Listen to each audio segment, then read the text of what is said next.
FDM.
Hello, hello.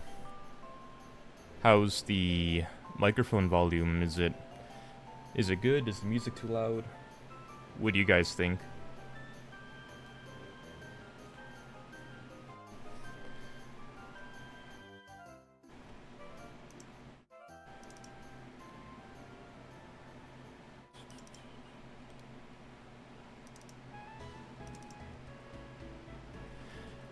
Good. So tonight's stream is just like going over some code and just cleaning it up, just so it's not there for the full game and making things a little messy. Oh, sorry if you can hear a fan. It's a dehumidifier. It's still like 95, 96% humidity right now, and I'm dying. Sorry about the fan.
Alright. For the release, maybe like, yeah, maybe next year or end of this year. It depends. Depends how fast I can go.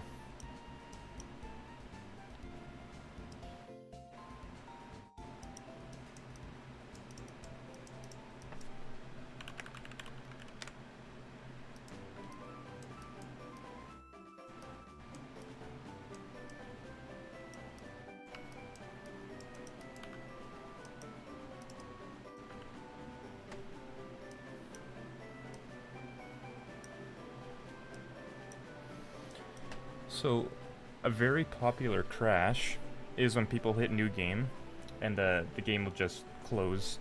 So around here is where it would happen. Probably this.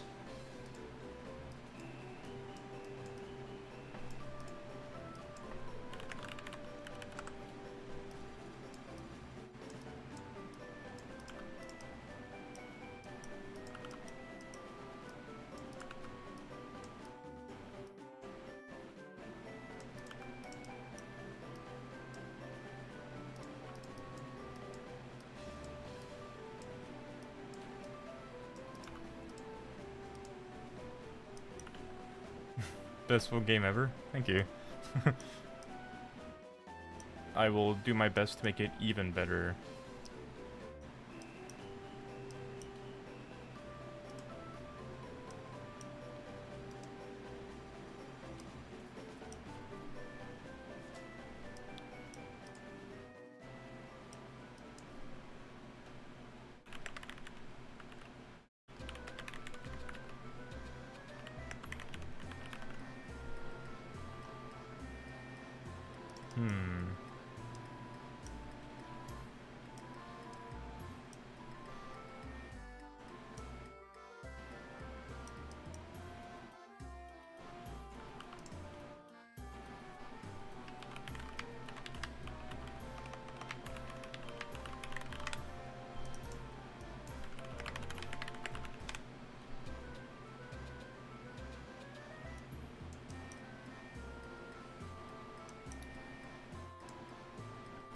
Welcome, people.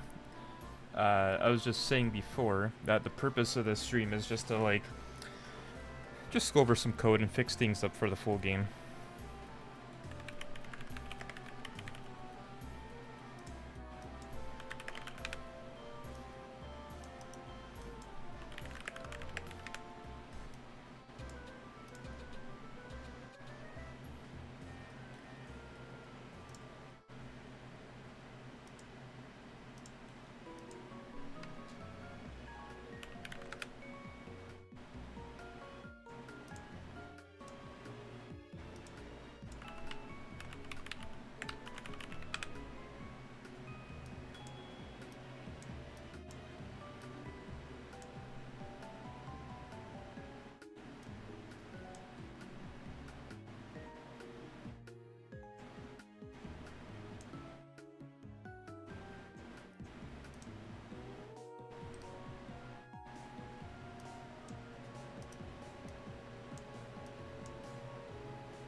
have a question.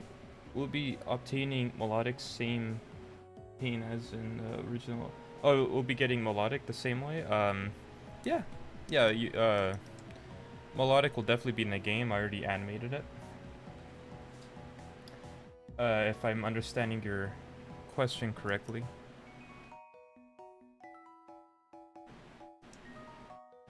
Oh, you guys want to see a old UI I was gonna add? I was gonna make like a Persona style UI, where you got like these buttons that are basically like wings. And the center here is where your Pokemon would go. So the camera would move behind the Pokemon, kind of like a third-person view. And then we would start, like, these buttons would eject out of the back, kind of like in Persona, and you would just select which one you want to do, and then it would branch out kind of like a fan. It would fan out into different options. But I didn't end up doing it. But I kind of want to add it to the full game.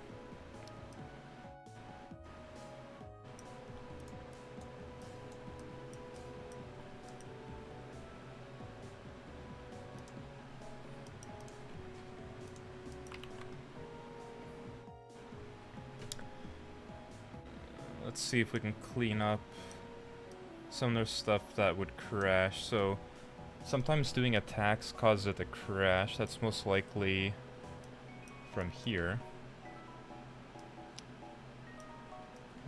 Let's see.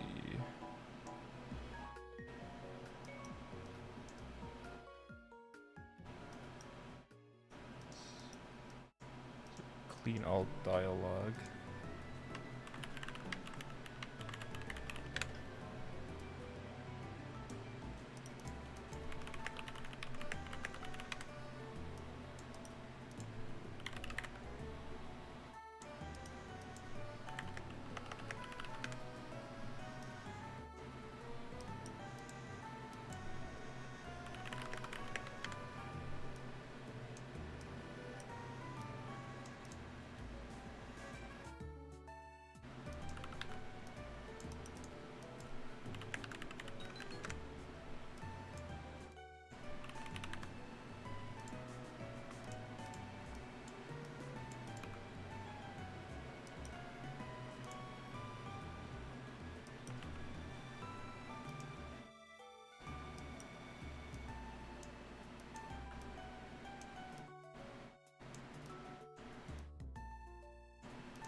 Hello, not dream scary. Keep making Pokemon all over the place. What? What's your background? Are you a developer of games? Yeah, I'm actually a full-time game developer with a game studio. And I work as a gameplay engineer and artist. And I love making games in my free time, so I make games 24/7, all day while I'm at work, and then at home I'm making more games. I decided to slow down a bit on Gamma Emerald because I've been only making games, and I've been starting to feel very exhausted, kind of like a dangerous level of exhaustion, so it's like I gotta slow down. I did end up getting a health issue too, so it makes me a little nervous when I see people in the comments telling me to quit slacking and hurry up. I'm like, I'm sorry, I'm only human.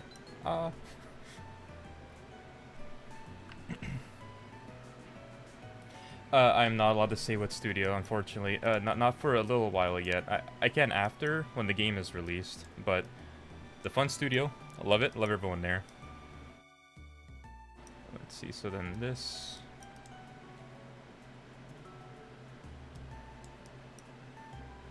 go here. This goes here. I think I want to turn this into a macro instead, though.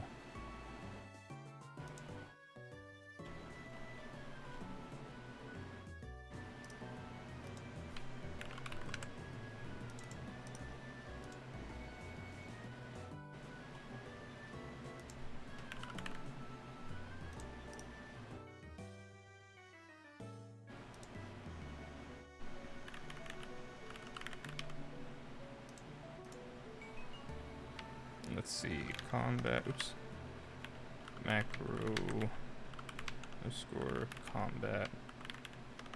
Yeah. So many tabs open, jeez.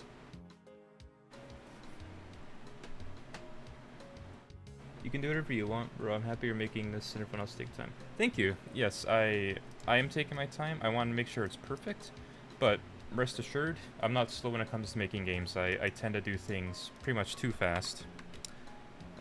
Let's see. Remove all dialogue.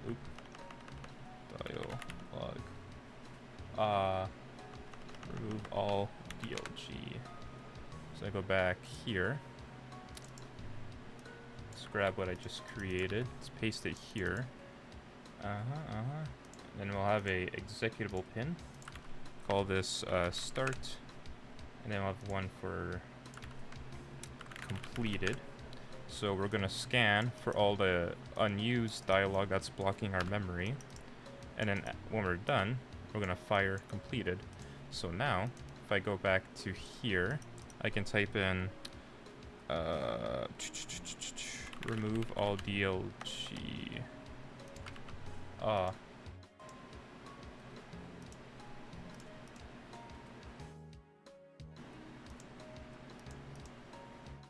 Oh, and it crashed. Hold on. Whoops. Honest question. Does working on building actual games really enjoy playing games?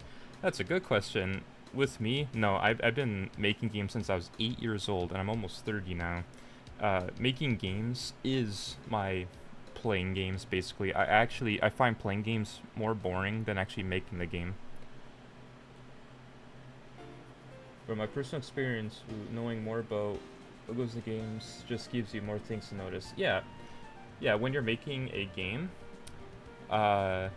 every game afterwards, you kind of like hyperfixate. You like every little detail you kind of like overanalyze. Makes it kind of hard to play normal games, honestly. Don't know if you guys can relate.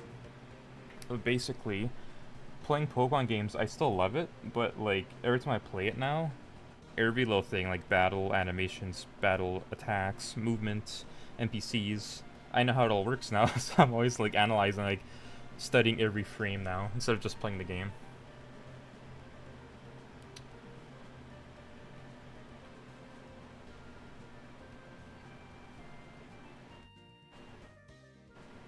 I hope me commenting and explaining what I'm doing is actually entertaining and not annoying. For people who are just joining, my engine just crashed, so I'm just waiting for it to reboot. It takes a hot minute. It is running on M.2, but there are over 1.8 million objects in the game so far, so it takes a hot minute to load. Oh, there we go. I didn't open my 19 tabs.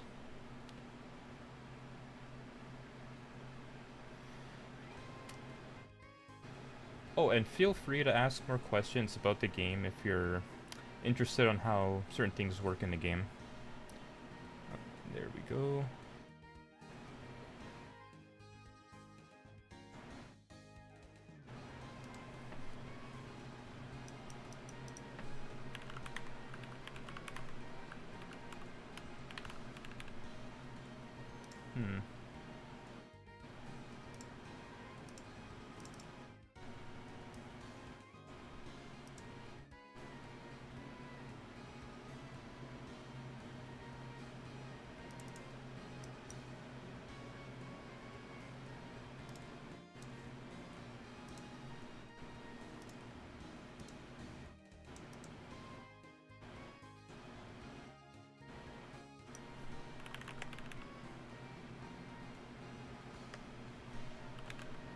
That's weird. My macro's not showing up. That's fine, I'll come back to it after.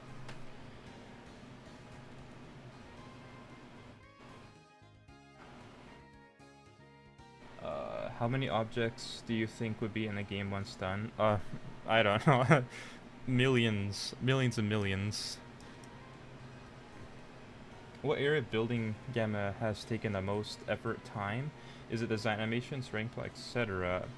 The most effort is probably animations. The code itself took 6 to 8 months to master, but animations just doing the basic animations took 5 months alone, and then like a few months after that, but I didn't really count those because I've already put them in a demo. But animations I'd say took the longest.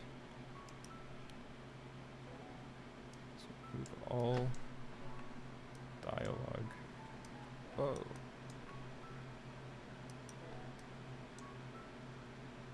Hmm.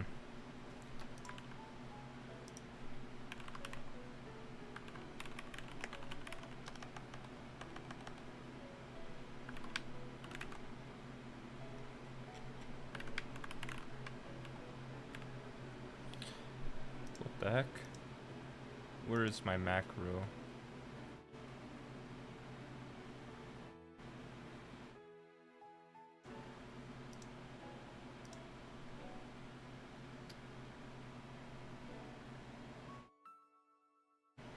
Yeah, I love Pokemon a lot too, it's great.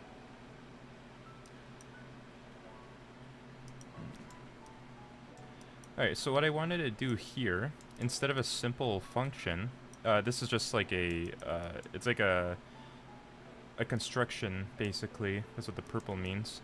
So I can execute anything I want in a single frame here, and I just wanted to cleanly remove all the dialogue, but for some reason, my macro is not working. Not a huge issue. I can just leave it like this, but I'll have to take note of this, because I can't have this in the full game. That's a bit too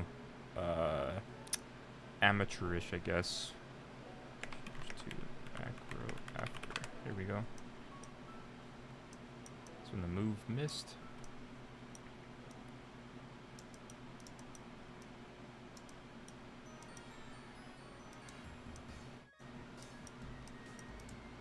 Oh, this song. You enjoy the soundtracks? Yeah, this one's Gen 5. I'm not sure how legal it is to have this in the background while I work, while I'm streaming.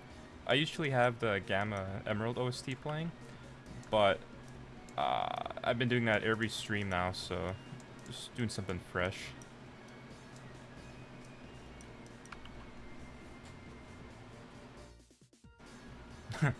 Yeah, Tetris ain't so bad. Ah, so this goes down here. Here we go.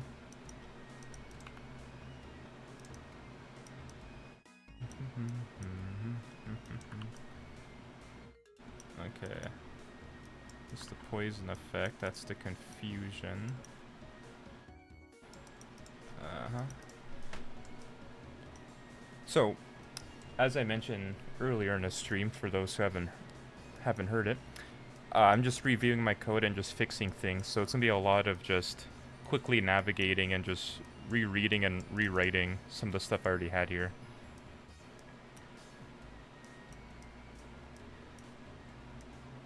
Okay. So something like this. Oh, that's respawning it. Yeah, I can collapse this. Yeah, I'll collapse this.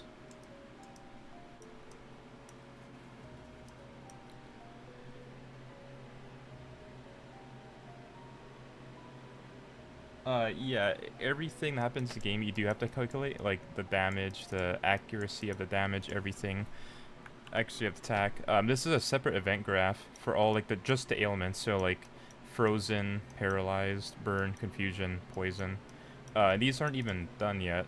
I actually finished them in the Gamma engine, so I was thinking of porting that over to here. But while I'm here, I'm just gonna see if there's any way I could make this more better. Let's get rid of that. Whoa. Okay.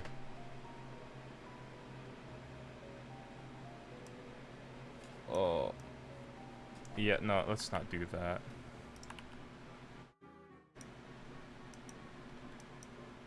Okay.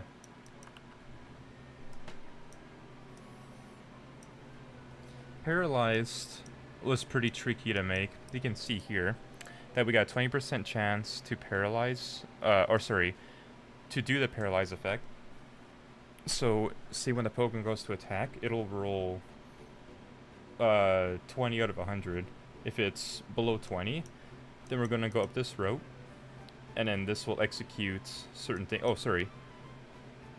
For above 20, yeah, for above 20, yeah, we're fine. We'll do the paralyze effect, but then we'll start our attack anyway. So this is for the player, and then down here is for the enemy attack. I also collapsed it because it's getting too big, so if I double click this, it takes us to the whole enemy attack sequence, which also has other collapse functions as well, like this one. Oh, there we go. And this readies the next attack. This scans the next attack. This is called a delegate. So we're going to listen for this event, and we listen for the next attack, and then we fire it. So this is all the dialogue, the information from the dialogue, and then we're checking to see if we if the enemy missed or not. If they didn't, then we continue. If they have any other abilities, if the attack was protected, or the target, sorry. If the move missed goes down here, and then we continue the next turn. The bottom being the enemy, and then the top being the player. Let's just clean this up.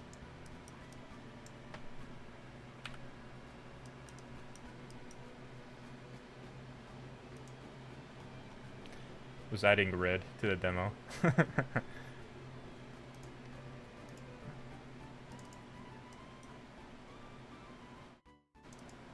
Oh, he's loading in. He's censored. Oh, there we go. Yeah. I was animating this the other day. I think it'd be pretty cool to throw him in the game, just for fun.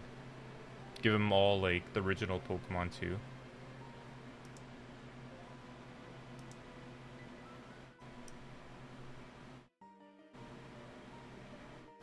Yes, you're asking if I find bugs in the game, I have to analyze the modules.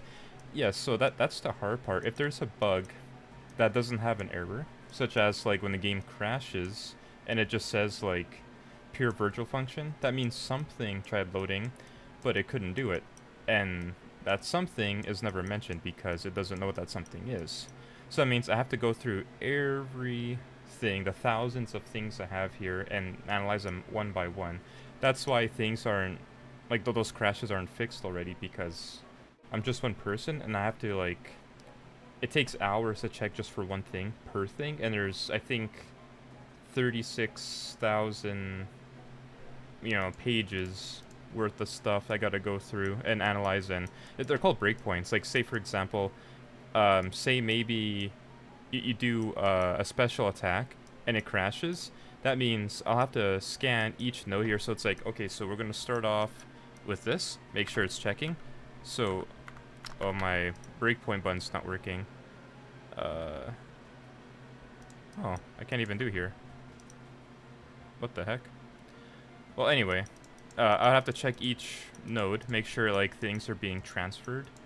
And then, yeah, I'll keep going one by one by one by one. And this means I have to launch the game every single time just to check. And that's for everything. So it takes a little time to, like, diagnose. But yeah, gets there. This is a little messy to read, but this is the split, basically, split calculation. So the top one for special, it's 2 times level divided by 5 plus 2, and we floor it, and then we multiply by the power, the special attack, and then special offense, we divide those two together, multiply that by 50, floor it, so we get the lowest value, so it's not, like, say, everything has to be in whole numbers, so it can't be, like, say, 50.12 or 50.13, has to be 50 or 51 or 52. So flooring helps with that. And then, yeah, we just process everything and then have an output. So we got, like, the super effective, normal, not so effective, and it doesn't affect it at all. I've developed probably over 50 games, definitely, yeah.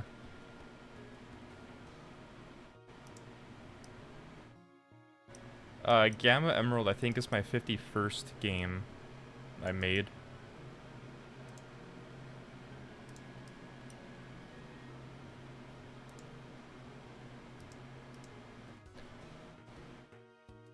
This stuff is also one I want to optimize and make better.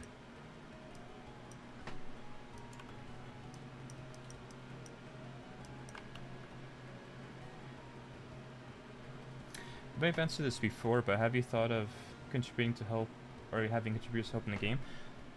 Yes, I actually often post and ask about it, but not a lot of people offer, and the ones that do, sometimes they're not like, I don't want to sound mean, but sometimes like they don't have the experience to work on something of this level, so then they ask me to teach them, and I can't do that. Like I gotta make this game, right? So if you want to help, you sort of gotta know what you're doing before joining.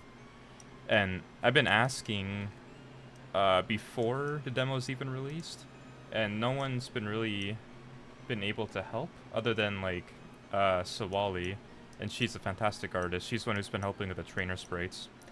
But other than that, like I haven't been having any luck getting help on this, so I can only work on this so fast, but I'm hoping to get it done at a reasonable speed.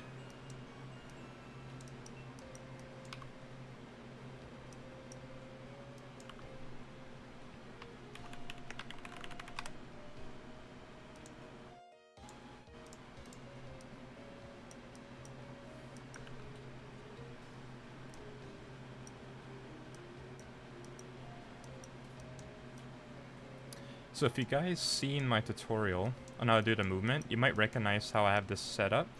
I was thinking of continuing the tutorial for that to add stuff like this. So it's a line trace that detects in all 4 directions on whether or not you could actually move to that tile.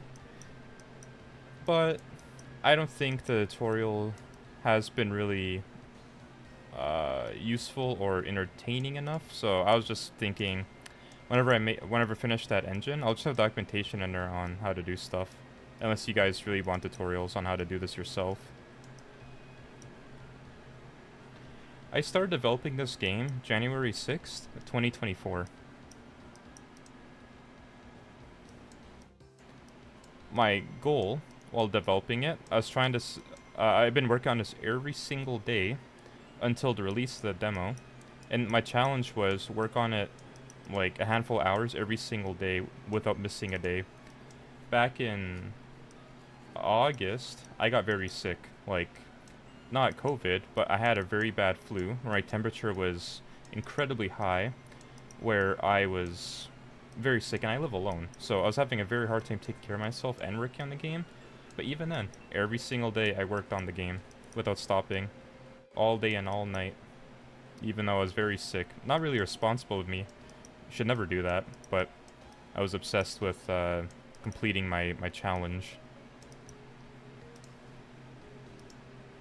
I literally put a lot of sweat and tears into this.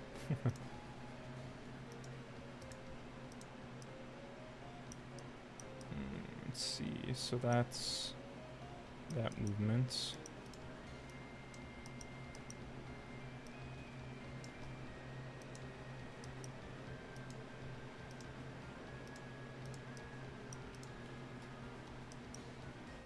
Okay. Oops. Just gotta get these guys in here. There we go.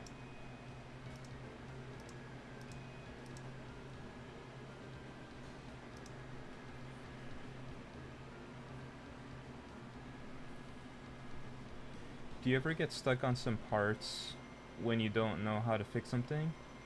Yeah, all the time. That's sort of what it's like programming. Especially making a game like this, there's 0 resources on how to do this. I did all of this on my own, just like off the top of my head. So I got stuck often, like all the time actually. In fact, doing the battle system, there was a lot of times where I kind of just wanted to quit because I'm like, I can't figure it out. I don't know what I'm doing. But after about 8 months, I mentioned earlier, I got it working, and I got it to the point where it was 100% accurate to like the actual Pokemon games. And to know how accurate it was, there's a calculator online to calculate damage based off IVs and stats. And the way I programmed everything, it was perfect down to the nearest decimal. Decimal. It was perfect, and so I was so happy with that. And oh man, that was tough, but so worth it.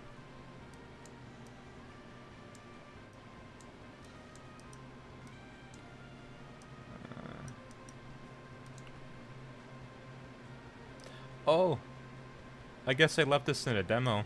There's a secret button on the keyboard for debugging that gives you 116 Pokemon in your boxes. I was testing it out to seeing if like it fills everything up correctly. These are all old stuff I could delete. Change lights. Okay.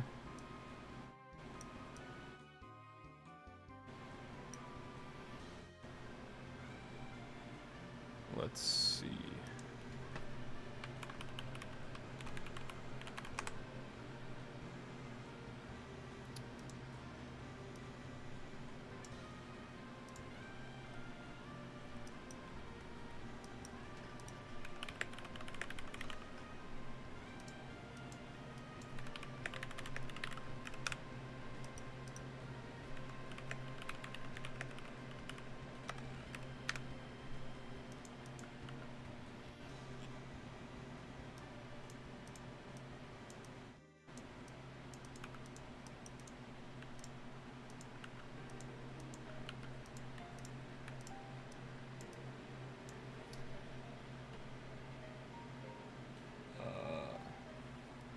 It's the same case, and I think you could finish in like 2 years max.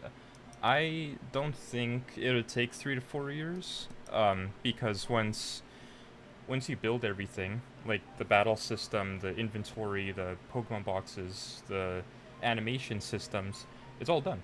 Basically, the rest of the game is just copy and paste, right? The longest part is setting up the project. That's where all the effort goes. But once it's done, yeah, it's just literally copy and paste. It's like, oh, Pokemon battle here, Pokemon battle there, gym battle here, Poke Center there, easy peasy.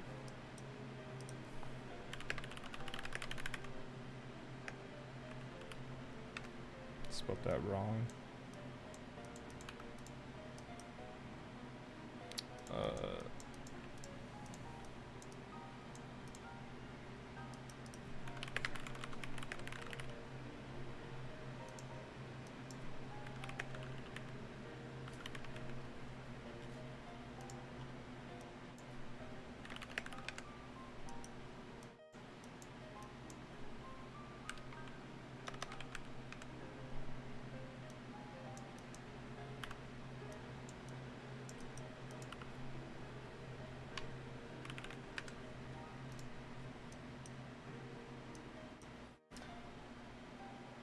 Oh, thanks, Ajonis. I hope I pronounced your name right. Thanks for $5. Thank you for support. Anything is helpful. I super appreciate it. So when people make custom Ruby and Sapphire games, they go through the same process software?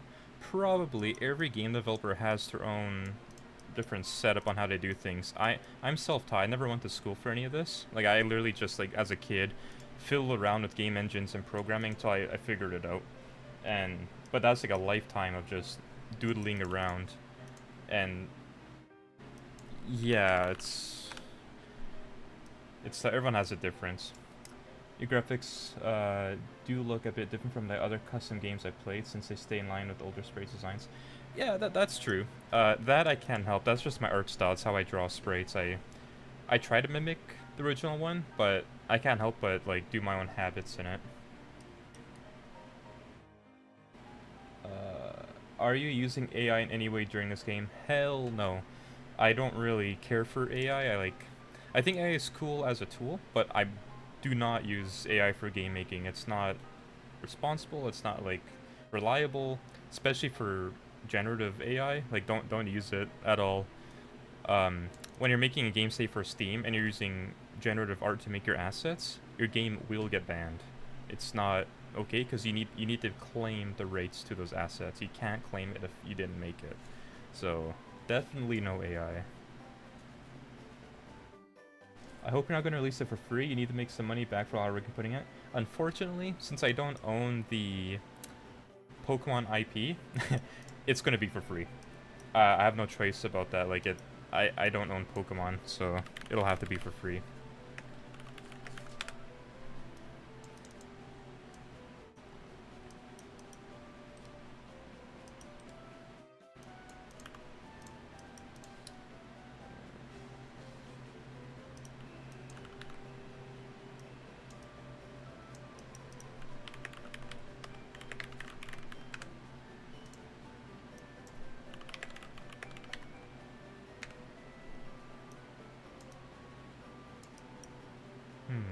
Actually.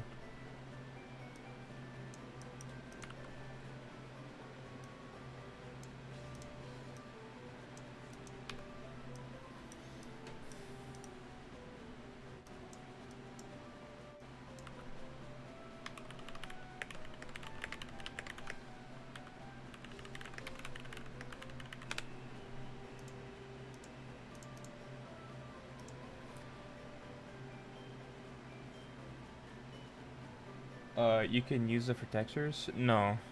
Any generative AI, textures, you know, any artwork that's generative, like any materials, whatever, any animations done in engine that was generative AI is not okay. That's a lot of moral things wrong with that because you don't own it.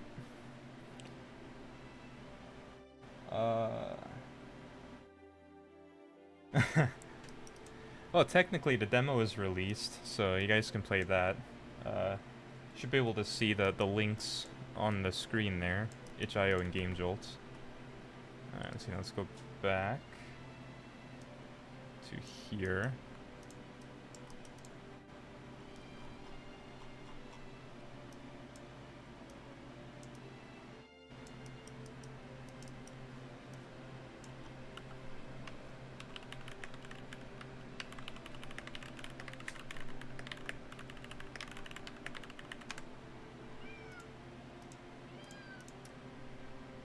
Is there Mac support soon?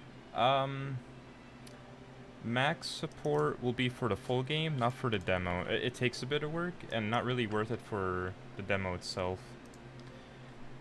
What about scripting? Is AI for scripting okay? That's a gray area, it depends, because technically, when you're using AI for scripting or programming, it's technically your idea, and you own it, but the AI is doing it for you. What I recommend to make it so it's yours is if you're gonna do that, at least rewrite it so it matches your code base instead of kind of just copying and pasting it, because not only can AI be wrong, you should know how to program. You shouldn't rely on AI for that stuff. Otherwise, you're gonna be screwed if the project gets complicated.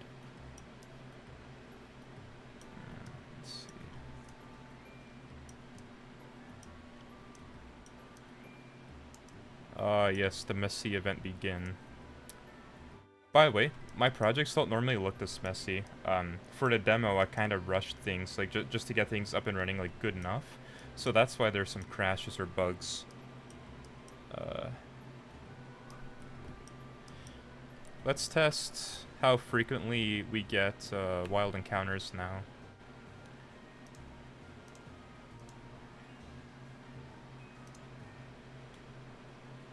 Let's see. Oh, it might look laggy because things are still compiling. Oh, the results.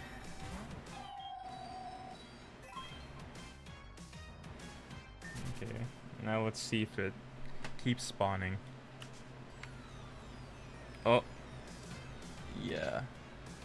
We'll have to fix that so we don't get trapped in one tile.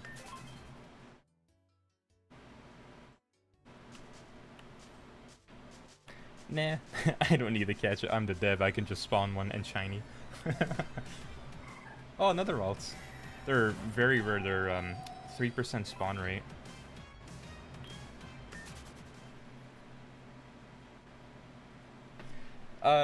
Are the sprites entirely custom or using Gen 5 sprites? It's half and half. A lot of the sprite designs are Gen 5, but I redrew all the limbs, so they match the game's perspective, because otherwise they were all unusable. And then a good handful of Pokemon were all custom drawn, like Lucario and Sceptile and Porygon 2, and Mimikyu and Gengar, and a few others. To be clear, when I say scripting, I mean for the programming, not dialogue. Yeah, that's what I assumed. Generative AI for scripting or programming, it's I don't know. It's a little complicated because you can use AI as a tool to learn, to understand what you should do, but you shouldn't use AI to make the game for you. You know what I mean? AI is a tool, not your buddy.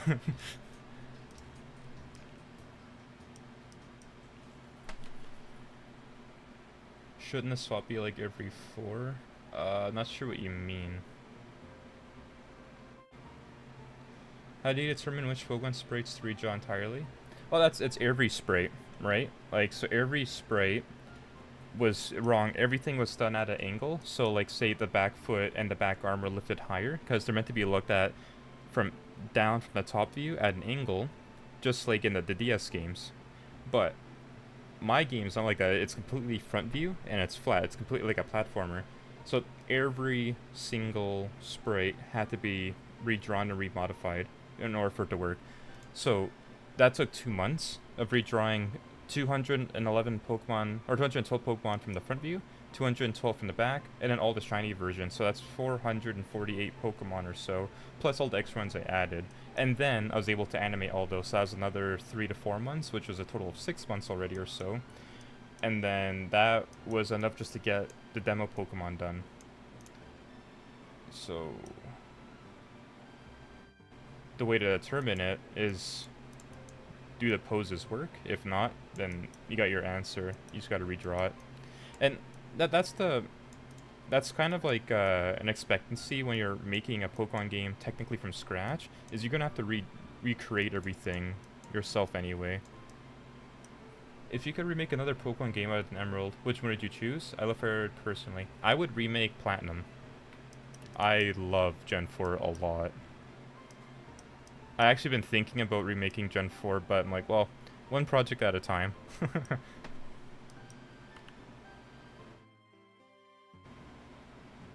Oh, you gotta leave, Janus. Thank you for coming, thank you for the donation, and you have a great night. Let's see, now what else can I fix here? It's the trainer nodes.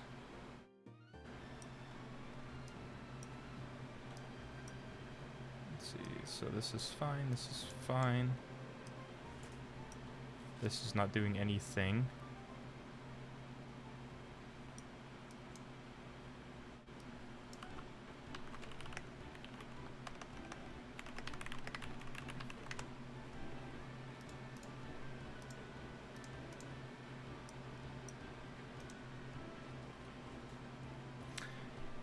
Are you going to do megas? Possibly. If I get more help, I don't mind programming it, but I'm not drawing all that by myself. That's already too much work. I can't guarantee I'm capable of doing that. First time Pokemon choose 3 animations. What's the dex gonna be for this game? Omega Ruby and Alpha Sapphire plus a few extras. That's the dex I'm following for this, because that's the most latest Hoenn dex. Alright, let's see.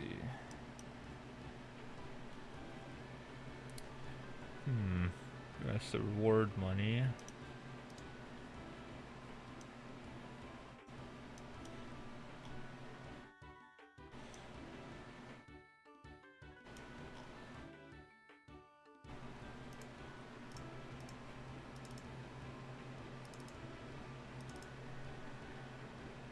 Oops.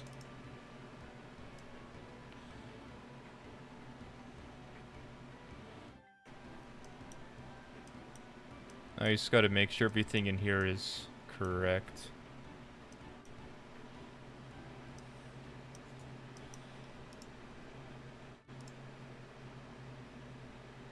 This is where it could be bad.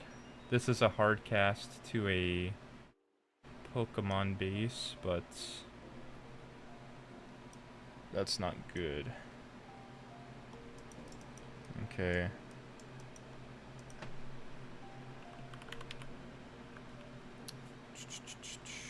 Let's see. How did I spell it?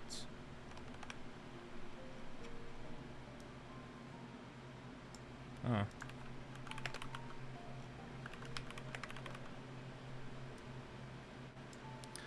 Oh, okay, that I'll probably have to do off stream. I have to refactor all of these just to get it to be a little more smoother, but that could take days. I won't do that on stream.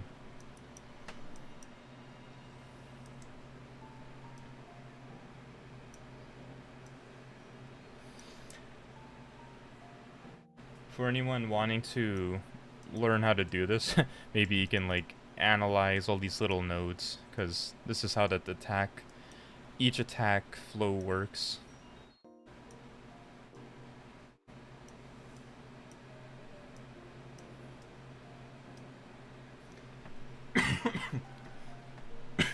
The air is dry.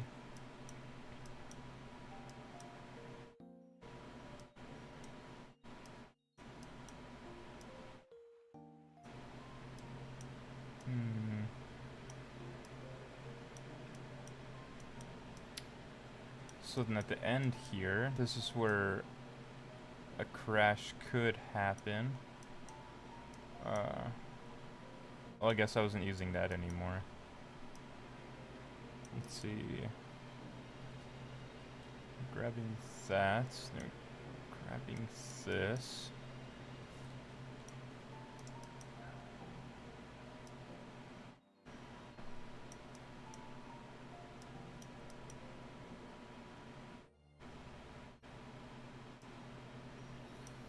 A 1,000 notes to see your torchic tackle. Yeah, that's basically how it was back in the early days. The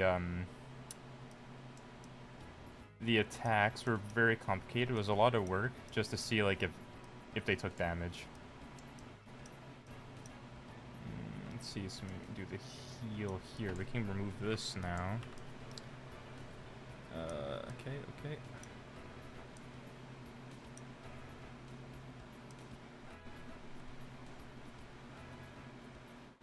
What? Why did I do this? I don't know why I did this. So there's a dialogue here that says effective. This blue node goes all the way across the entire sequence just to let us know way over here that it was effective. Don't know why I did it like that. Well, I have to go to work. Keep going, man. You're doing great. Thanks, Chris. I hope you have a good one.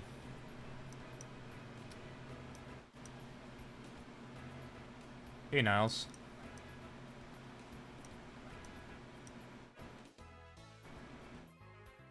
Okay, and this one... Oh, yeah, that was something else I wanted to work on. This big pile right here, this is the EXP system for after battle. So, like, how many Pokemon get EXP and how many Pokemon participate in battle to gain EXP. This was crazy. I was pulling my hair out doing this because, like, we're starting off with a reward. Like, beforehand, the reward's kind of calculated from the Pokemon spawn.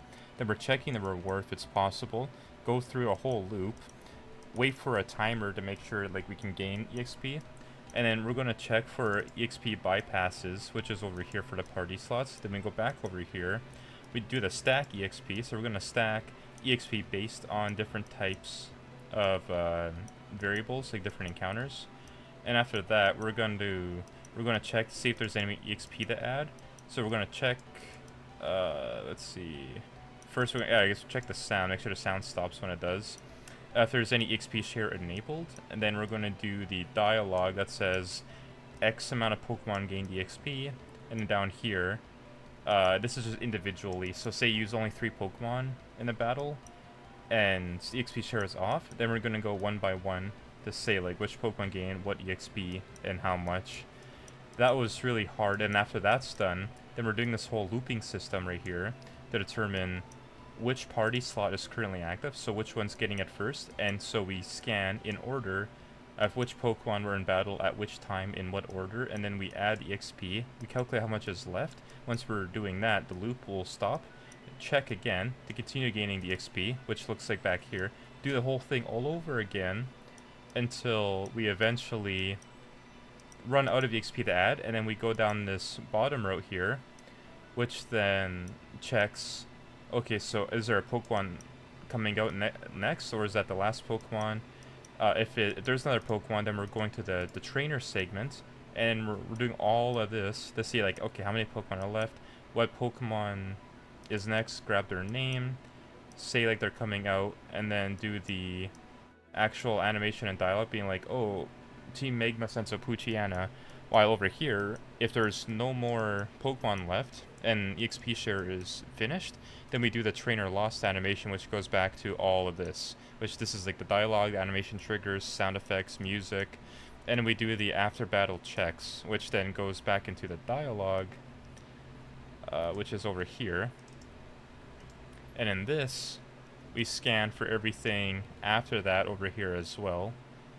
And at the very end, we're checking to see if there's any evolutions, any NPCs that are going to talk. And then after that, there was this entire thing that doesn't fit on screen. This is to determine what happens after a player returns to the screen. So, you know, if the dialogue continues from a previous cutscene, or if a Pokemon evolves, or if there's another encounter, or if the music should start playing, or if the weather changes, etc., etc. So it's a lot, and all that I just showed you the last few minutes, all of that was I lost my place. Oh yeah, all of that was just for the EXP, like determining the after effect of gaining EXP. What made you want to remake Emerald? Nostalgia, or do you think you could improve it? I wanted to remake Emerald for several years. I just didn't have a chance until the beginning of last year. I was unemployed for a while, just because, like, the job I was at, they ran out of money, so they couldn't pay me, so I was unemployed for a while, almost a year, and so I was like, I'm gonna make Pokemon Emerald, because why not? And then while I was doing that, I ended up getting a new job as a game developer. When you built this, do you make a blueprint and foundation and those, or you just go as you went? Good question. I actually made several different projects. So I made a project for battles and attacks. I made another one for NPCs. I made another one for like wild Pokemon in general. So I kind of made a base, and then I added it to this.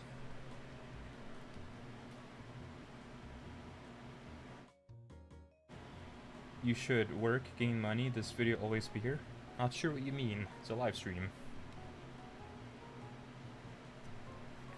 Do you think this game could be released without bugs? Yeah, definitely. The full game probably won't have any bugs, because the demo, like I said, was programmed kind of in a rush. So a lot of things were there that didn't need to be there that causes the crashes, and they won't be there in the full game.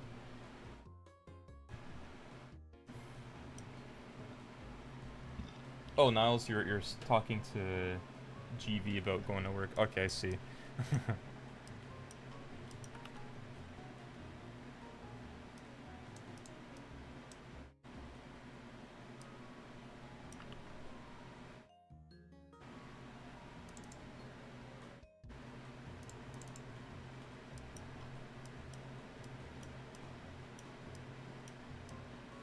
Hmm.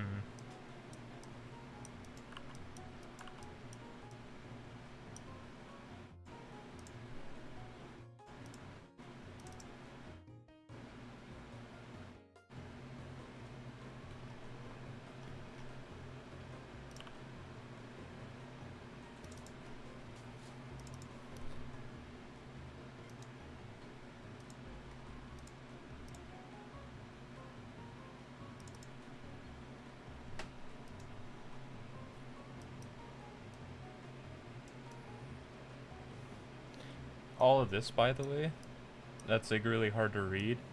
All of this is just so you can pick up your Pokemon and move it to the next slot in your box in the PC.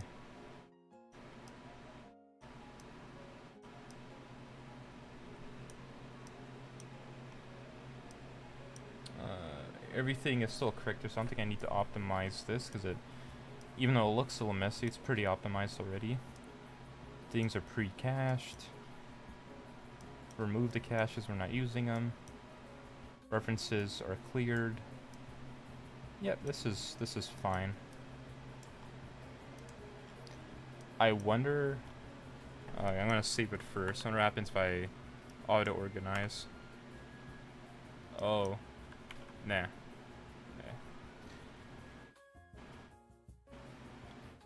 When you go sleep, do they follow you in your dreams? No, these nodes do not follow me in my dreams. Let's see. This is one I also wanted to look at. The new game. I think it's fine now. If it's not valid, just continue.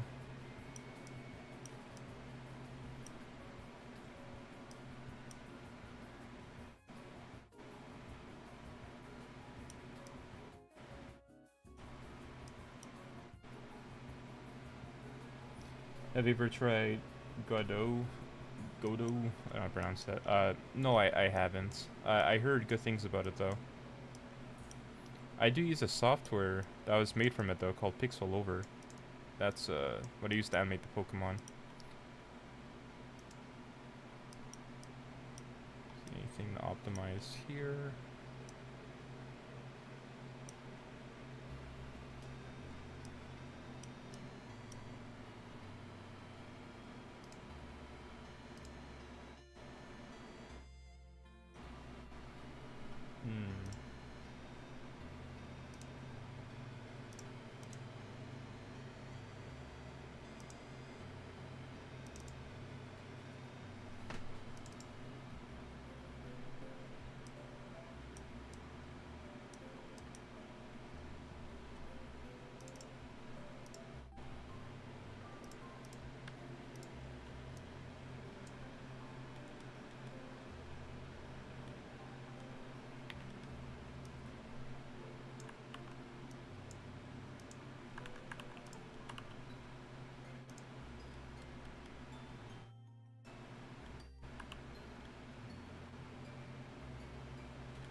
Those look like arms.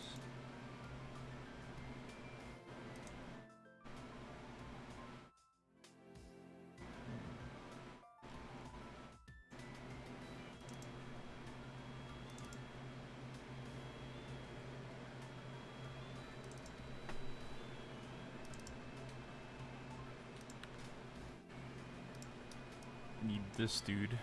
Okay.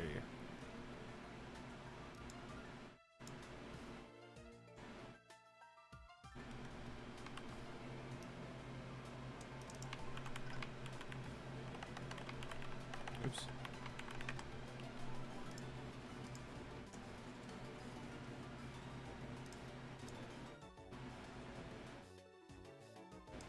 Huh.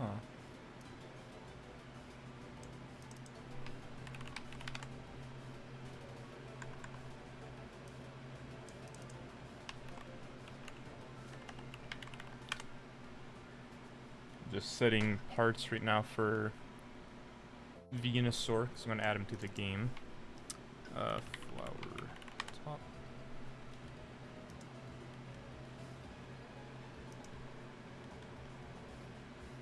No, this flower is gonna be a pain. Flower 1 left. Flower, oops. 2 right.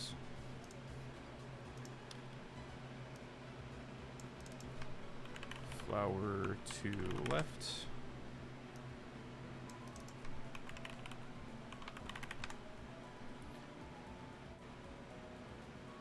Are you adding the Kanto starter line in full or just the final evolutions? Probably in full. Like I'll add like the evolutions eventually.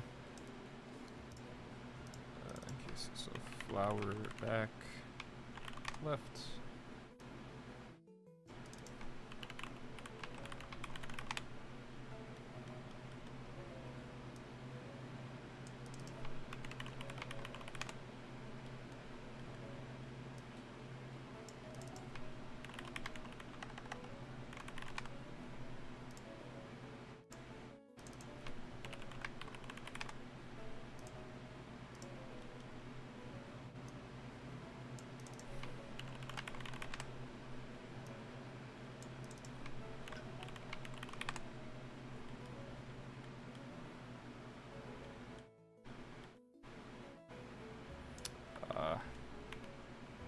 Gotta redo this. Let's see, let's bring that up.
When it releases, how will we be able to play this?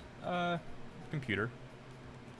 Anything that's computers, like Steam Deck and all that.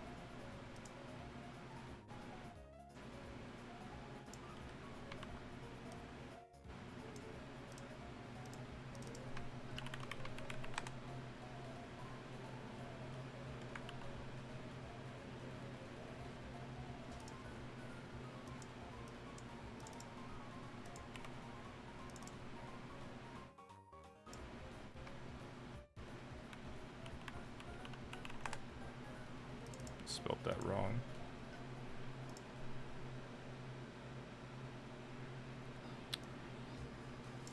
Let's move that out of the way.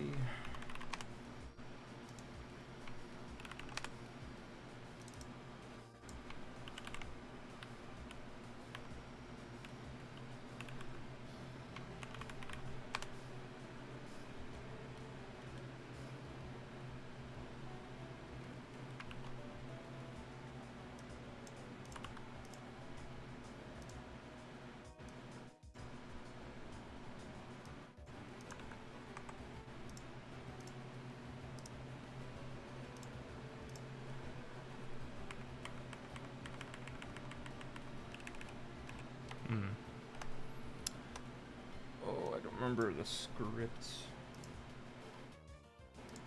Let's see.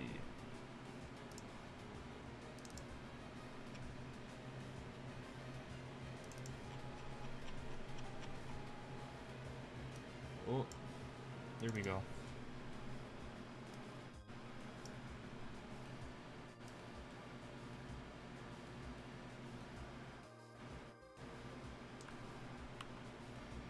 Alright, let's Let's see if this works. It's on my other screen here. I'm just running a script to slice this file I just created.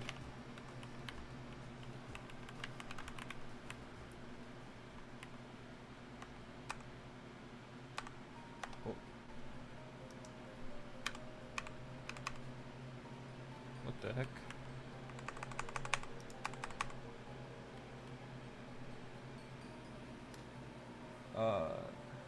Thanks for making such a good take on my favorite games. After this project, I think of going to some original works.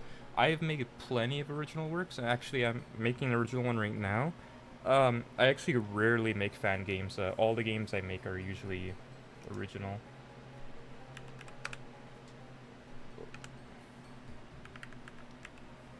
Weird, my thing is not working. Let me try again.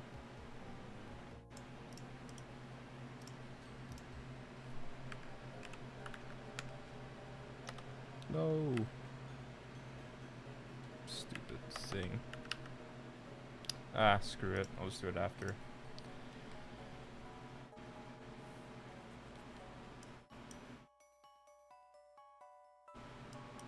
To be able to play the game, his OC will give you a down link after you.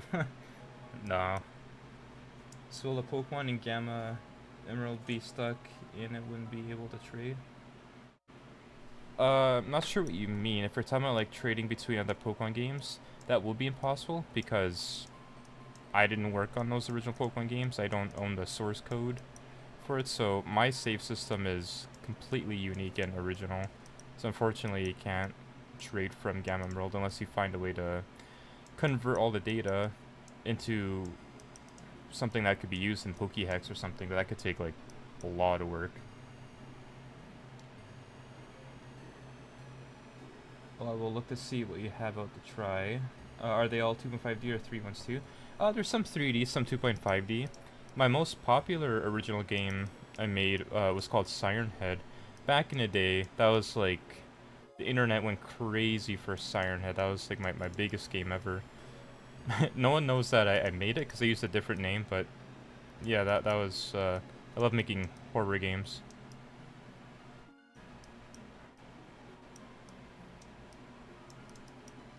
I did make Siren Head, yes.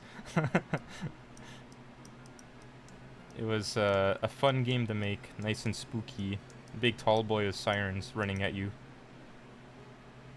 Yeah, Markiplier played it, Jacksepticeye, XQC, Moist Critical, I believe, Fine Sauce Joel, 8-Bit Ryan, Corix Kenshin. Yeah, a lot of people played it. Alright, now let's... okay, that could stay there. This could stay there too. Oh, you played a lot? I'm happy to hear that. Analog horror is pretty cool. What's some of your favorite analog horror? Let's see, so that's fine there.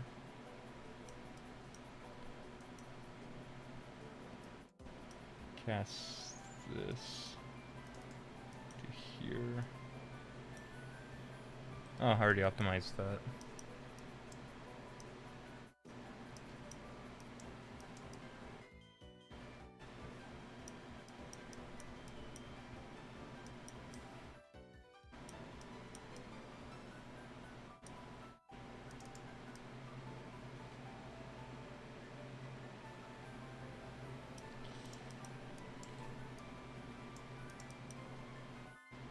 This could be optimized, so I'll just...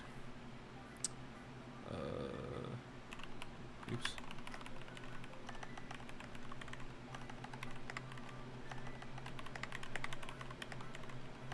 Jesus. I can't type.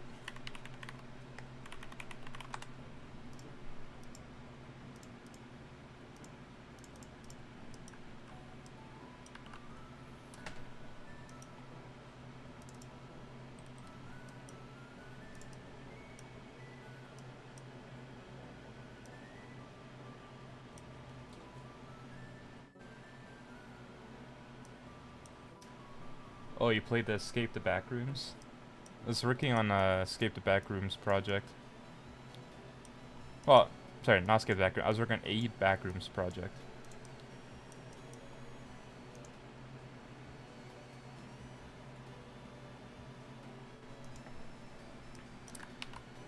Alright, with a lot of things checked and optimized, I'm gonna start a new game and see what happens.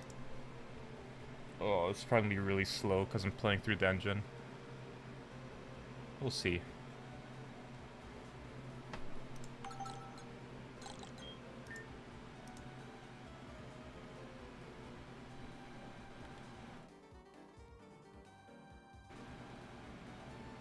All these shinies are about to get deleted.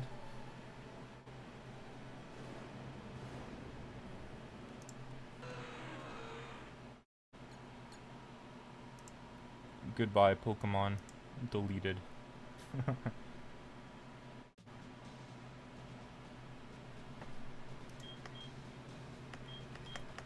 I'm gonna speedrun this intro because I've read it a billion times.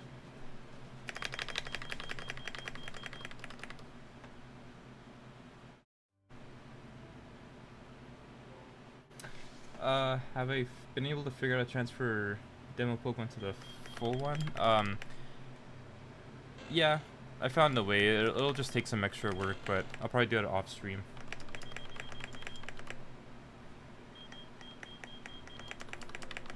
Alright guys, should we go for Brendan or May? Oops, I guess we're going for Brendan. I pressed it too fast.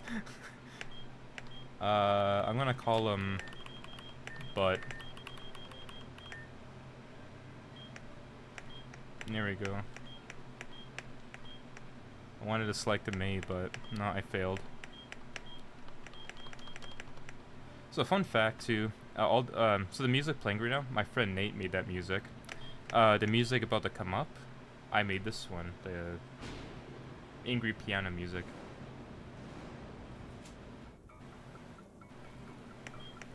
Oh, look at that, a bug. Double dialogue. Okay, that I definitely have to look into. Never happened to me before.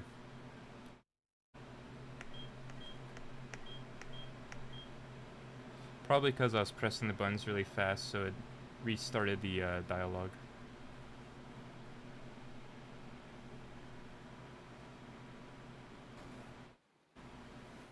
Pete.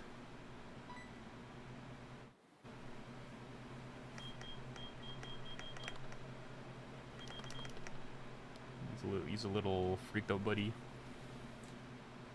The main bug that really plagued me through the run was the game freezing during encounters. That's weird. Yeah, I've seen people encounter the thing where like they can't throw the Pokemon out or something like that. I still haven't really encountered it, so it's hard to reproduce, but in a full game I'm kind of redoing how that code works to begin with, so it should be fixed by the time I do the full game.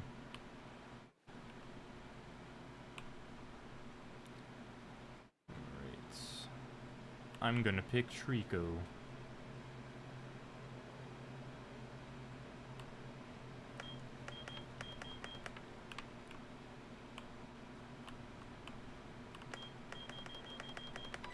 Let's go! I'm not gonna read any dialogue. Red travels through Ultra Wormhole to end up fighting you in this demo. Red is smelly. Oh, any shinies? Oh, I didn't save it beforehand, but let's see if there's any shinies. Nope. I'll go Trico anyway. Hey, you. My favorite duo.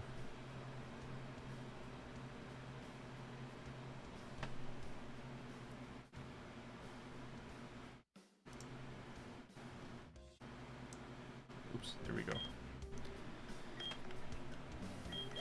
You gonna beat me up, Larry? Yeah, I'm sure everyone read this dialogue already.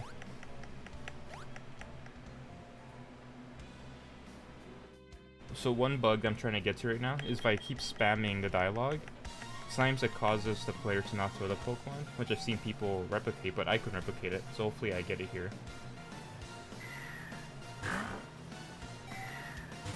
Nope, totally fine. Oh yeah, my attacks animations might be really out of sync because they're still compiling, since I'm playing through the engine.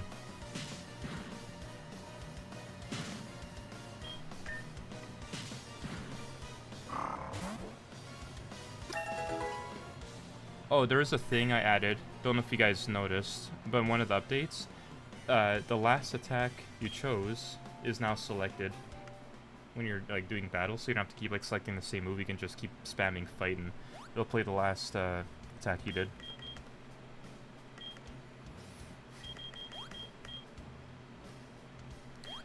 Hey man, big fan here. Thanks for being a fan. I'm a big nerd.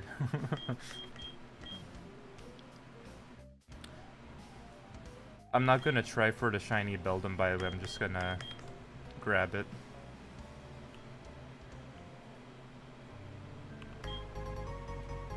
Watch it be shiny on the first try.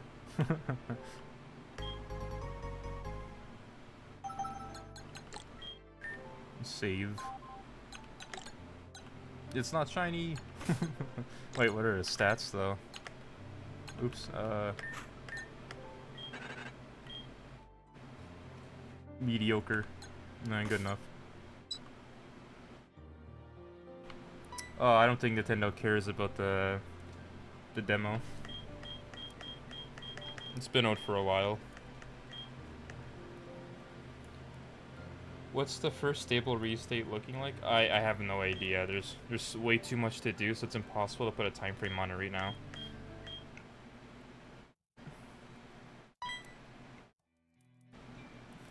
One of my favorite characters I wrote as well, Hero. I also wrote the music for that.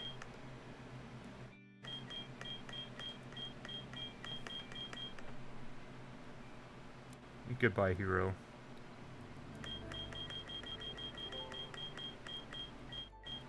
I'm releasing it tomorrow? Yeah, sure.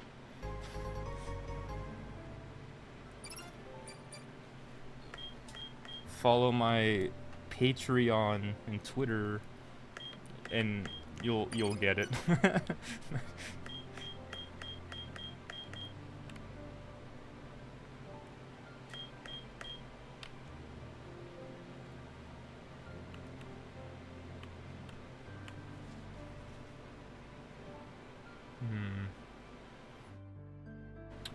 Should I battle them without leveling up my Pokemon?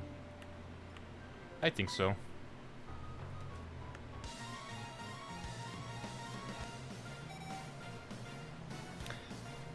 Teammate Grunt wants to battle, nerd. Sends out a Poochie Mama. Let's use his ridiculous ancient power. Oh, but my attacks are delayed because they're compiling. Keep battling.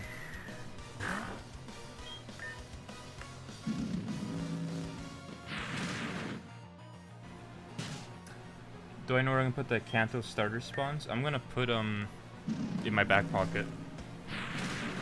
So why do you pick Dragonite as a random Pokemon sitting there, and why did you give us Beldum? So, Dragonite is one of my favorite Dragon-type Pokemons. I needed a static Pokemon to work with. The demo's purpose is to kind of showcase everything that I want to add, so it basically has one of everything. So I needed a static Pokemon somewhere, and I was like, well, I really like Dragonite, so I made Dragon as a static Pokemon, and I made his level supposed to be accurate to, like, as a legendary, but, like, that was at first, but people thought that was way too hard, like, they couldn't even battle him, so I nerfed him down to, like, Elite 4 level. And for Beldum, that was because when the demo first released, there were some bugs I missed. You know, I was sleep deprived, I missed some things. As an apology for, and a thanks for dealing with the bugs, I added Beldum as, like, a gift. Oh, yeah, it's heal here. Oh, I didn't know you can hear the keyboard. It's sort of custom. It's a mod. It's the, I believe it's the LGK70, I believe, but I have custom Japanese keycaps on it. They're very clicky, but they're like a round click. I don't like the sharp clicky.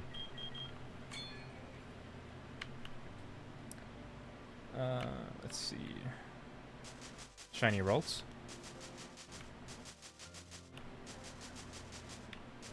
Come on. That's a ship it, not a rolls.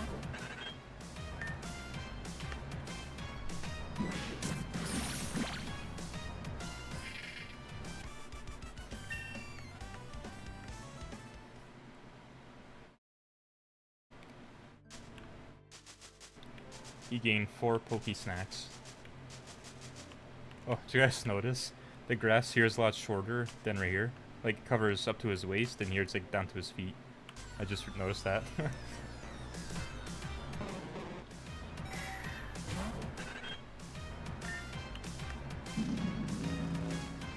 Die. Oh. I'm gonna catch him.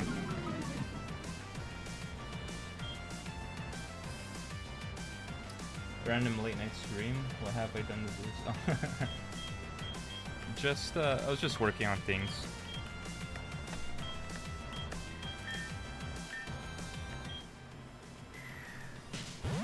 Oh, with the side curve.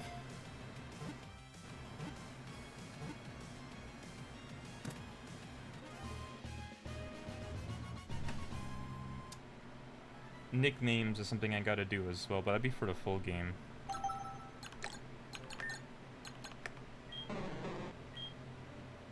Oh my god, he's fast but super weak. Alright. Are we gonna start fresh the full game? Zero Pokemon? Can we transfer down Pokemon? So you will be starting fresh, but your demo Pokemon will be in a old PC, which you can access after the first gym. You'll be able to grab all your Pokemon back. But keep in mind, if you have like level 60, level 70 Pokemon from your demo playthrough, you still have to get the badges to command them. Is the story going to be the same as Emerald? Yes. I'm going to try to make it 1-to-1. Delta episode was kind of different, but I'm going to try to make it like the original, because I love the original. If there was any IP you could be in charge of making for next game 4, what would you choose? Let's say that all the game resources at your disposal.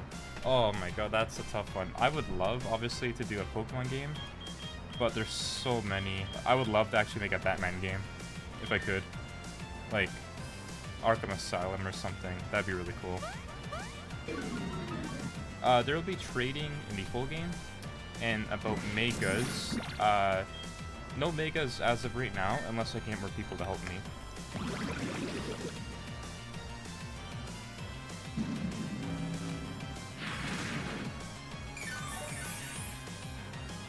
Well, this Psyduck is really strong. I gotta catch this one.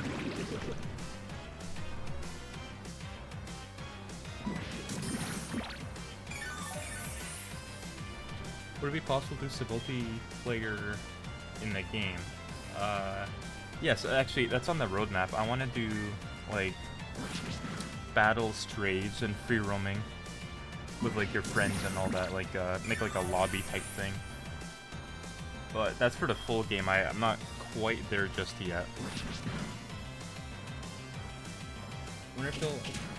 Wonder if they will add all the Pokétools from every game, at least. Difference from the Pokénap. Depends. Depends. Are you working this alone? I am, yes. I'm just one person doing all this. Pretty exhausting, honestly. As I'm hoping to get some help. I want to... Oh my god, a Nuzlocke where I can only get Psyducks. Oh no. Whoa. I finally got the bug. Oh my god, that's what I've been trying to do the whole time. But does it tell me what error it was?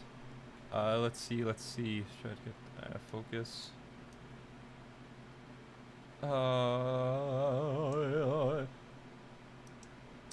No, this is good. I wanted this bug to happen.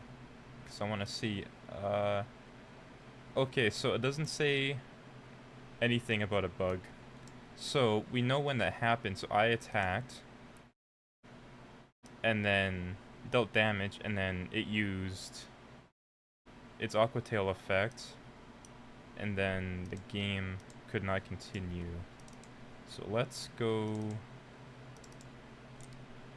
let's check out Aqua Tail.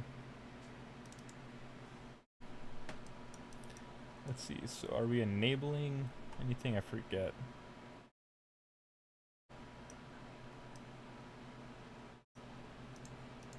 Was it Aqua Tail? Yeah. Aqua Tail. Wait, no, that's not the right one. Aqua Ring, that's the one.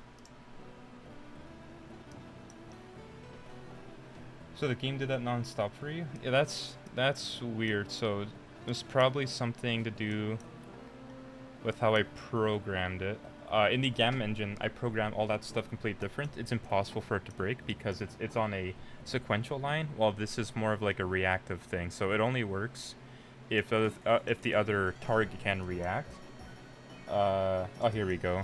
So the unit base healing after every move.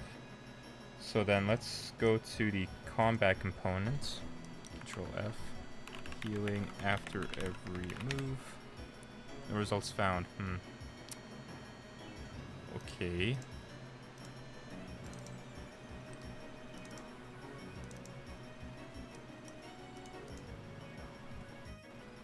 I have so many tabs open.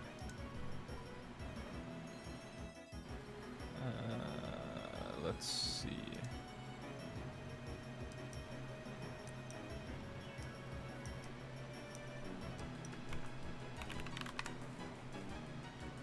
Say healing after every move. Healing effects. Oh, here we go.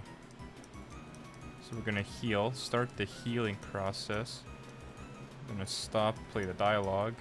Check for healing Pokemon again. Continue with this. By false. Let's check the false. False again.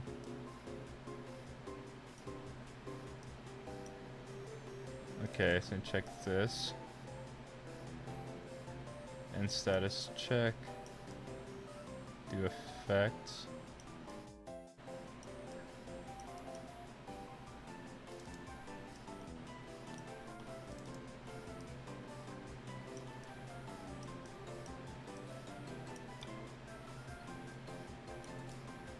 Oh, okay. So, it's not the Aqua Ring, because that's correct, the full loop is there. It's probably in the thing here.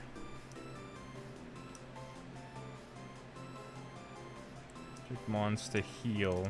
So yeah, we do this. Continue, here we go. What percentage would you say the game is being in near completion? 50-ish, sort of. I mean, I still have to make all the assets, but the core engine is pretty much done, which is like the biggest part. That's like 80% of the game. The rest is just assets. So if I get help on the assets, I could probably get the full game done in a few months rather than like next year. Just realized the visual scripting Unreal Engine looks like a map of a railway system. Yeah, so actually that's a special plugin. It doesn't natively look like this. This is custom plugins that keep things like angled, because I have dyslexia, so I like using colors to organize. I do use Visual Studio a lot to program stuff, but using nodes while I can is a lot easier and faster for my work performance. Will there be romance? Buddy, what kind of romance are you looking for with your Pokemon? Why would there be romance? Exactly. Are you gonna catch a Lopunny? Tell Batman he caught a Lopunny? No, I'm kidding. Okay, yeah, so we continue next turn. So we go down here.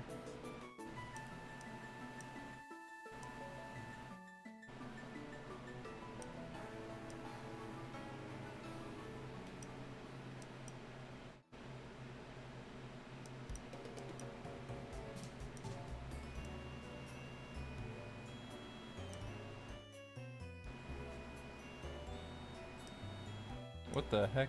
So that's all correct.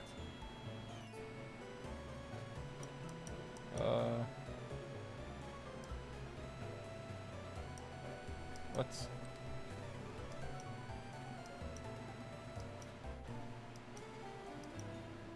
Oh, if it's 0, we do this again.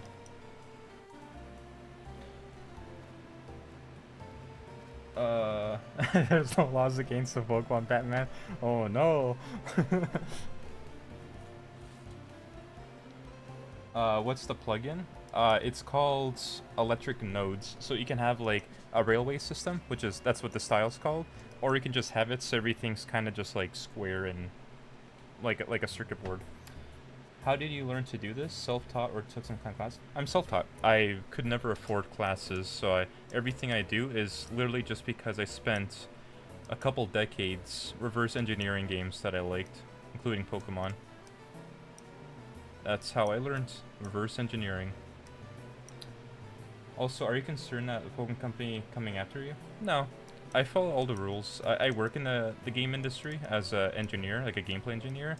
And I asked some questions from some professionals, and I've been following all the rules correctly, so I'm not breaking any laws or anything like that, so it's totally okay. I saw the mystery box option. What is that for? There's a couple of mystery codes. There's the spawn a Pikachu with a hat into the wild, and there's one to get a bunch of free goodies. Gamma first is to get all the goodies and potions, and then if you type I choose you in all caps, that'll spawn Ash's Pikachu in the wild. Do you work for a company full-time or a contractor? I am a contractor, but it's basically full-time because I've been working with the same people for a while. Just keep renewing the contract. And really don't make money from it? Don't worry, this isn't my first game I've ever made. I've been making games literally for 20 years now. It sounds like I'm old, but I started very young. I published many a game. Okay, so this looks fine. When's the RuneScape fan game? Probably never. So it definitely was an Aqua Ring that failed. So it looked like it wanted to heal. So it fired here, then it went here. So that means this must have failed. Then go back here.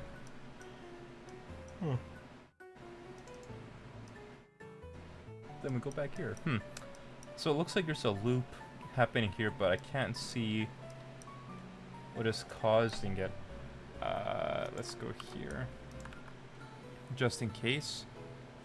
If we can't find the enemy, respawn the menu anyway. And then... if we can't... no, that should be fine. Spawn actions made if we're using Bide. Yeah, okay, so that little thing probably fixed it. Will this be the same story as Emerald? Are you going to release side missions, something like that? Please include a Squirrel Squad mission request here. Good question. So it'll be a 1-to-1 remake for the story, but I will be adding extra things like side quests. Like there'll be a quest manager, do things like, you know, do your daily challenges like catch 10 Wurmple, battle a stronger opponent, or like maybe collect some like Poke Shards or something like that. So there will be some stuff to keep the story going, even after the story is finished. There'll be stuff to do. This looks complicated. It very much is. Okay, that's fine. Let's review up here. Oh, that's what it already was reviewing. No longer using that. Okay. What are the odds we'll see Mega Evolution in the game? I don't mind programming Megas, but if I get some help with doing it, then it's more realistic. Otherwise, like, I'm just one person. I can't guarantee I can do all the art by myself. That's a lot. If Soul Song ever gets released, can you just make it and release it? I would be honored if they let me program it, but I think it's more to do with time constraints on their end, like the reason why it's taking so long. Uh, how do you keep track of everything? Well, I document everything I do. I make documentation so I can refer to where things are happening. Then I can kind of remind myself. But yeah, it's a lot. Like it's hard to remember every little thing. I wonder if this is causing it to.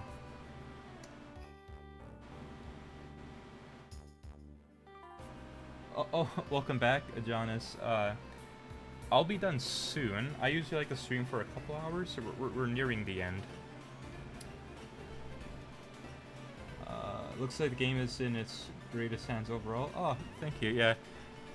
I mean, I am the creator. I think I'm the only person that knows how to make this, like, Gamma Emerald.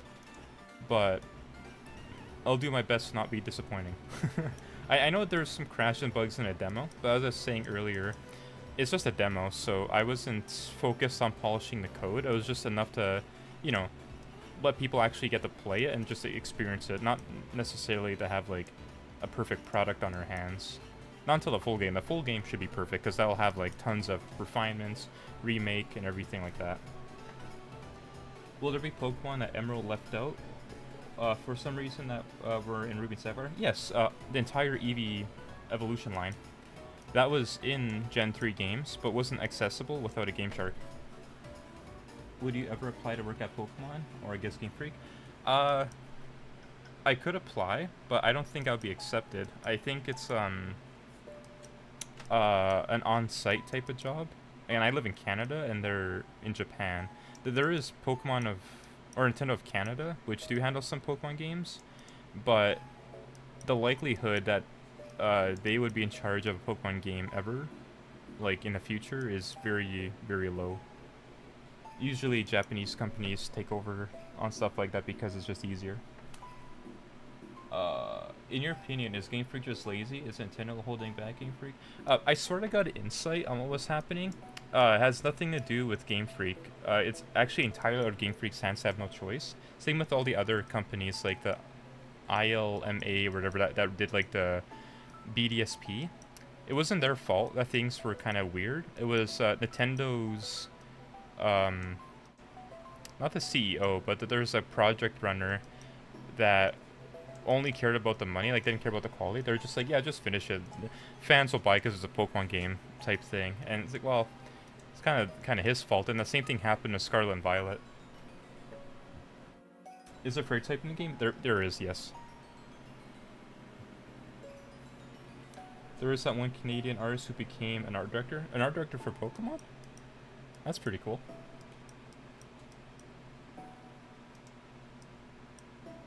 Why didn't this work?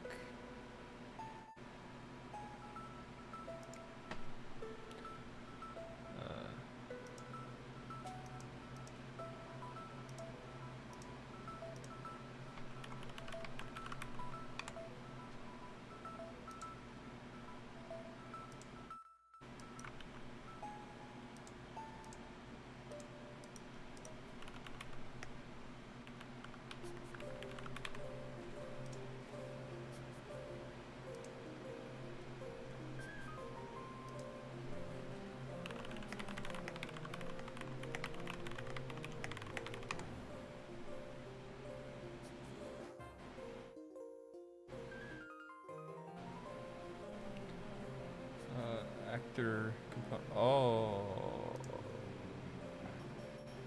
So let's go to class settings. Let's change this to actor components. Reparent. Save. Ah, there it is. Ah ha ha ha. Alright, now I can go back to my event graph here. There we go. So instead of remove all dialogue, it'd be remove all DLG. This has a timer built inside. So I can just completely do that. There we go. Look at that. Nice.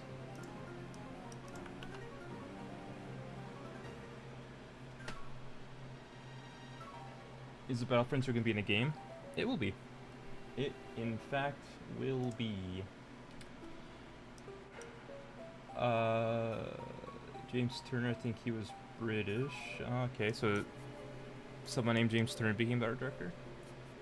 What's the direction you want to go in as a independent creator? What is the future of Undream Panic? More streams, YouTube? Right now, like, I have no idea what I'm doing. I want to just keep making games. I originally was using this channel to upload my music, because I'm actually a music producer where, like, I work for, like, VTubers and all that. But at heart, I'm a game developer. So I just wanted to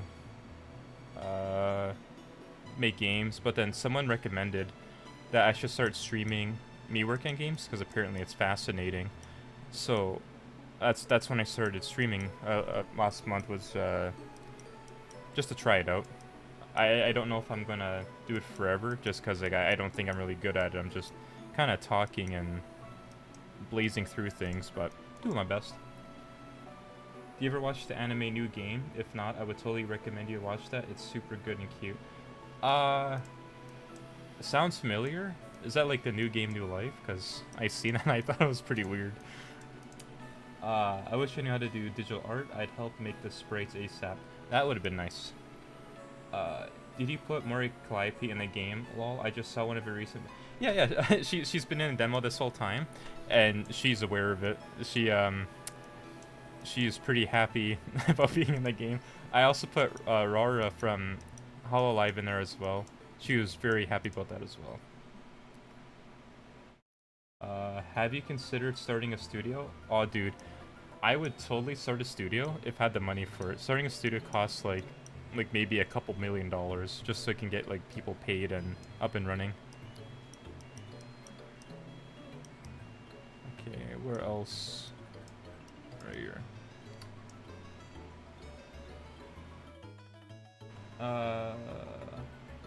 Yeah, actually, if you didn't know, Mori Calliope commented on that post. She did like a happy face, but I'm a fan of hers, and I saw she was liking a lot of my posts, so it made me happy. Some people like asking questions about game dev. Yeah, you can keep asking as many questions as you want, and I'll answer them as best I can. I've been making games my whole life, so there's not a whole lot I don't know about. If it's like business stuff, that's not really my field. I'm more of a gameplay engineer. Okay, so that's correct. This goes here.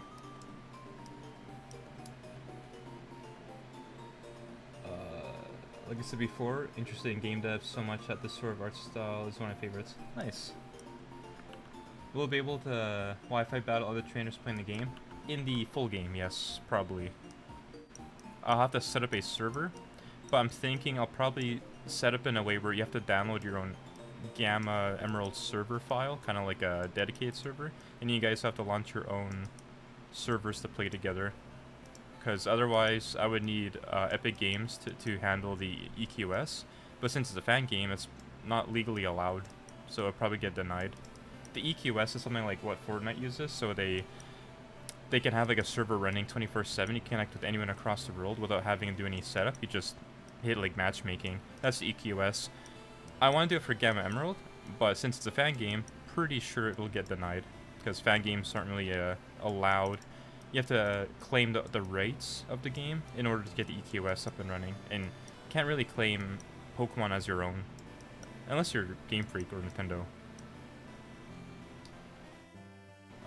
If someone started making games, how would you recommend they start learning how? That's a tough question. I'm self-taught. I personally don't like tutorials, but tutorials these days is the most popular, common way to go about it. This may sound a bit barbaric, but I'd recommend reverse engineering games. Learn the bare minimum on how to use things like the engine, and then find a game you really love, and just try remaking it. Like, my first game I've ever recreated was Castlevania. I wanted to know how to make a platformer, so I studied the game, played it a lot, figured out, like, how the sprites work, like, the triggers and all that, and I remade it, and it worked. You just gotta put a lot of time into it. Like, it's not something you kind of just get good at, like, overnight. You gotta spend a lot of time just remaking things, making things in general, and all that. Hope I answered your question. Sorry, that was kind of convoluted, but yeah. Okay, well, speaking of needing money, how much money would I need to donate for you to add Surskit and his evolution line? Well, you don't have to donate anything, but I could add. Well, Surskit's technically already in the game. I don't know about the evolution line though. I know I animated Surskit. I drew the sprite for it. When the engine goes public, do you plan on releasing some form of tutorial news? Yeah, actually, the engine itself has what's called a markdown file. So it's like a written step-by-step with pictures of a tutorial on how to set everything up, like down to like setting up Visual Studio, setting up the engine, setting up sprites, getting like functions ready. It's all there. I was going to do a video tutorial on it, which was that tutorial I made last week or so, but I don't think people really care for it, so I think maybe I'll just stick to doing like the markdown, just because there's a lot of effort to make that tutorial, and it didn't seem like people really cared for it, so don't want to waste my time working on it. There we go. Is this more of a 2D or 3D game? In between. It's called 2.5D. It uses 2D sprites in a 3D world. So that was fine too.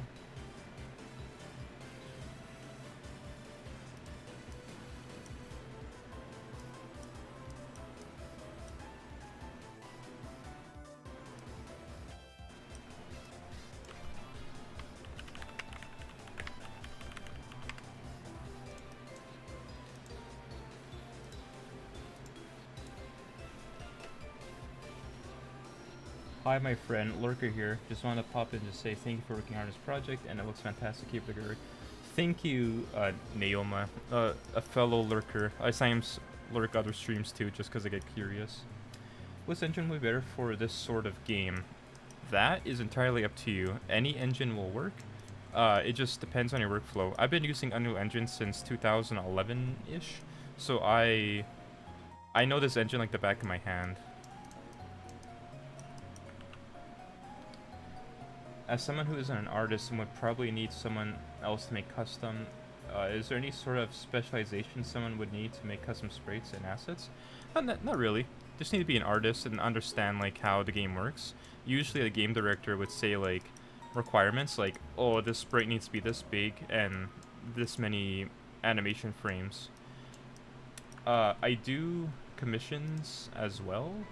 If people wanted to hire me for music or sprite work, like I can do some sprites or music for your own Pokemon games if you want, or other projects.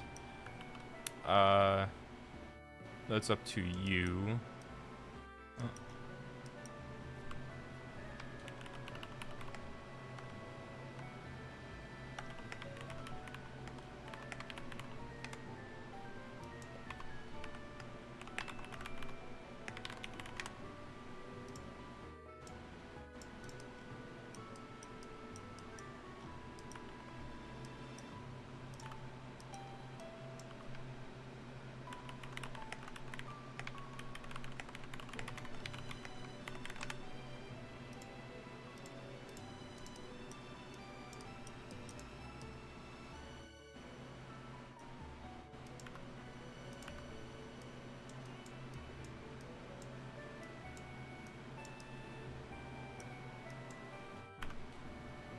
Well, this is a big one. There we go.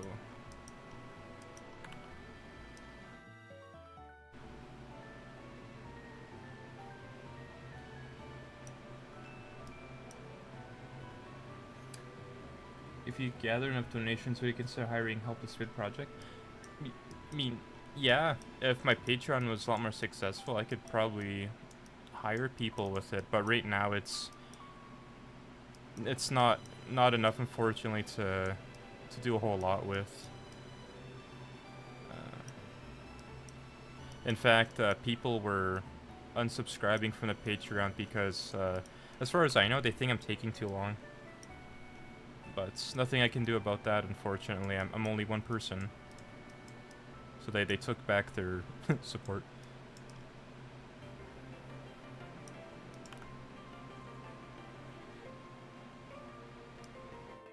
Oh, snap.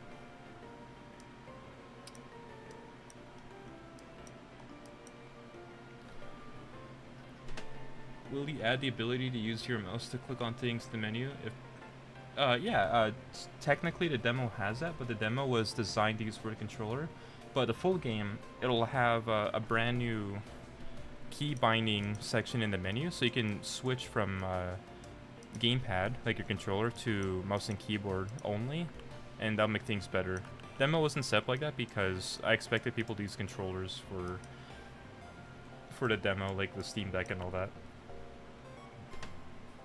Do you think Roblox has had a large impact on game development and choosing more appeal to game development?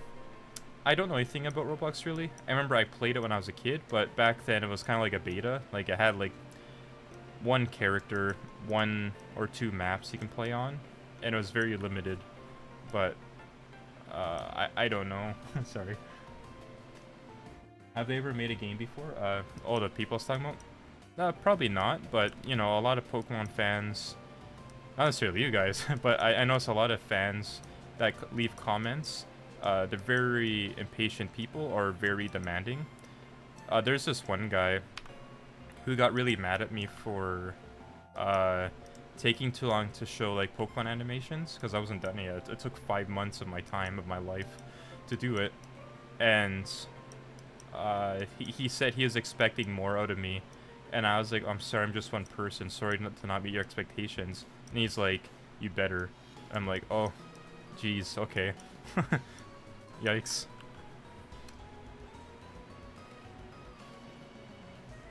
Bro, speedrunning is indie remake and they're like, you taking too long?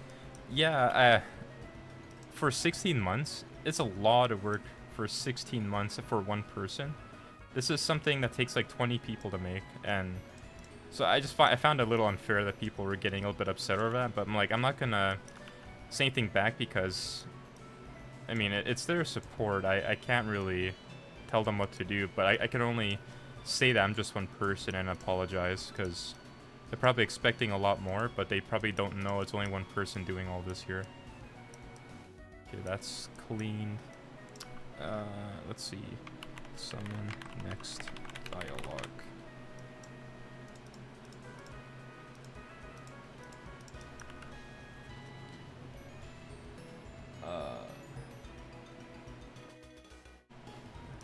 I think with a little better marketing, once it's close to fully being released, you can really have to go viral and probably draw up people to Patreon. It was pretty viral when I was releasing the demo, like back in May. Like the trailer alone got like hundreds of thousands of views. My little snippet of me walking around a scene got like millions of views. So I think it was pretty viral. I just think some people probably expect a lot out of a beta. Like it's a beta. It's not meant to be like perfect, right? So when the game was released, I did a lot of apologizing because I'm like, well, I don't want people to be mad, but at the same time, like, what can I do to be professional and try to reassure people that, like, you know, I can only do so much.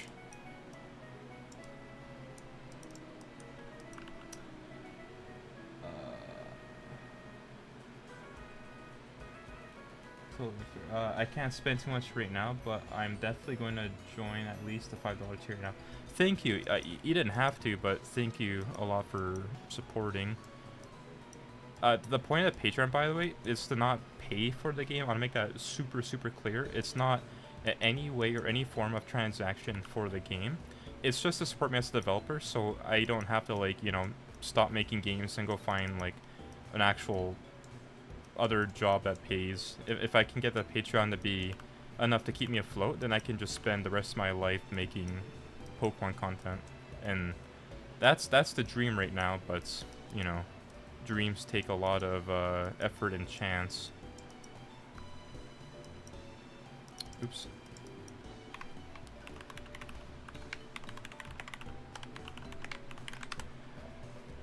What tools programs are you using to make the animations for a game? I'm using Pixel Over for the animations. I'm using Aspray on Steam, or actually both are on Steam. I'm using Aspray to draw parts of the sprites or draw new sprites entirely. Those are the softwares I highly recommend for making a Pokemon game, because both are fantastic, and Pixel Over is an amazing tool that I've used a lot. And the I saw that the developer follows me. He knows.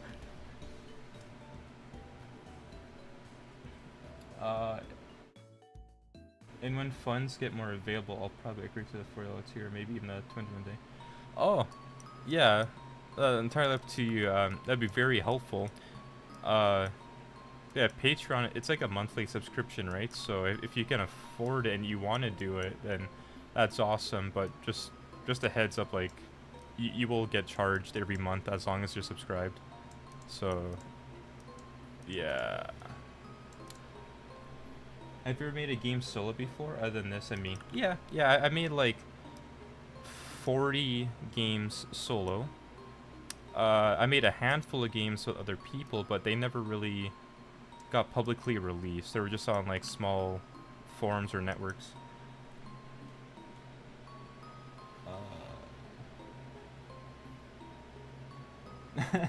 Yeah, I need to set the Patreon. Yeah, I'm like a single adult person, and all I do is make games, right? Like that's literally my job right now. I'm a contractor for game studios as a game engineer and artist.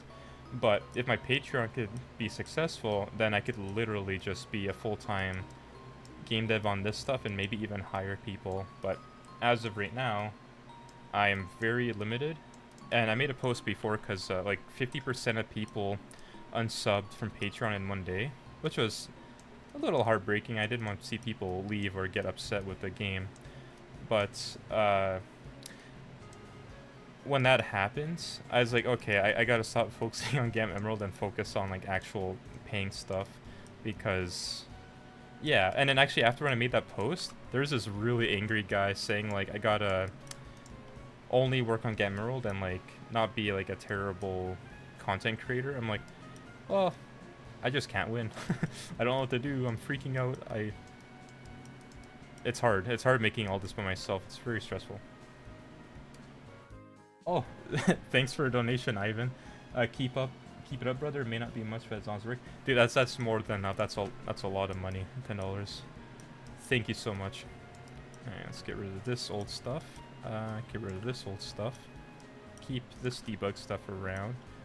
Oh snap! I forgot I redid this whole section.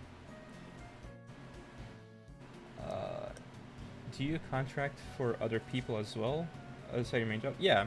So I work for VTubers as a musician. I've actually made a lot of music. Like in the past year, maybe like 100 songs.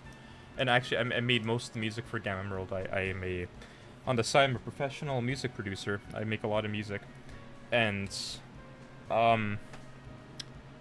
I worked for some big corporations. Like if you ever see in Gam Emerald, sometimes there's like VTuber references. I work for Hollow Live, so I like them a lot, so I added them just because I respect them.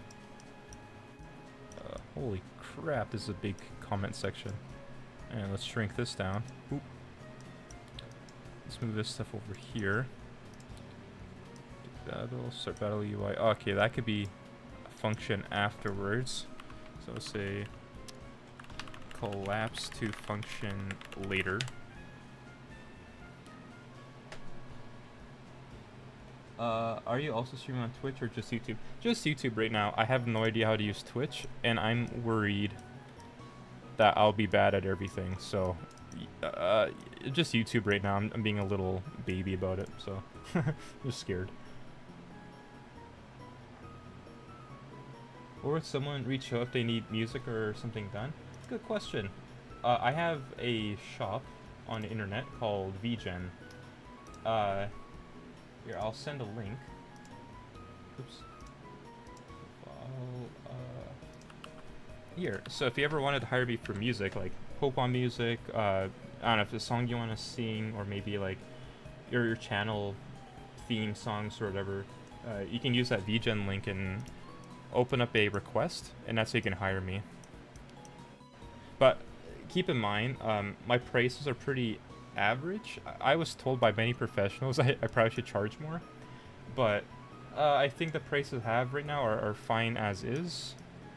But yeah, it's up to you guys. I'll get rid of this and this. Okay. Let me clean this up.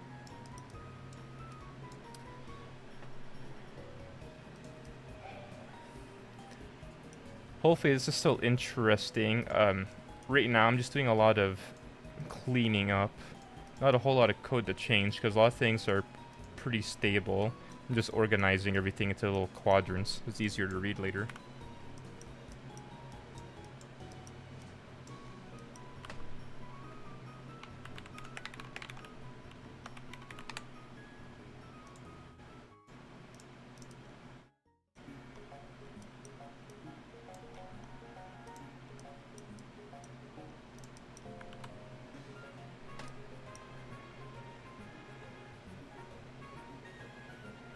This is the demo. The new engine looks completely different. It's a lot more clean and concise, and it uses C++. This is blueprints here.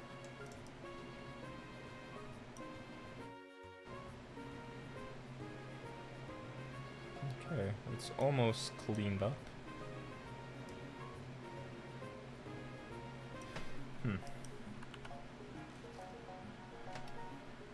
We are past the 2-hour mark. I usually like to go for about a couple hours and then call it a night because I'm still getting used to streaming. It's a little... It feels a lot to talk for a couple hours now. I don't normally talk. Would you recommend staying away from blueprints for ingest? No, not at all. I'd say use both if possible. Blueprints and C++ are perfect. Blueprints, you can make an entire game with just blueprints. Like that's not an issue at all. C++ is just a little more optimized since it's you can modify things in engine with C++ to make things run better. Like your own custom functions, your own custom delegates. But if you're not ready for C++ because it's a sort of advanced, you can make your whole game in blueprints. So for a beginner, I'd say maybe just take good blueprints, but highly recommend learning C++ as you go.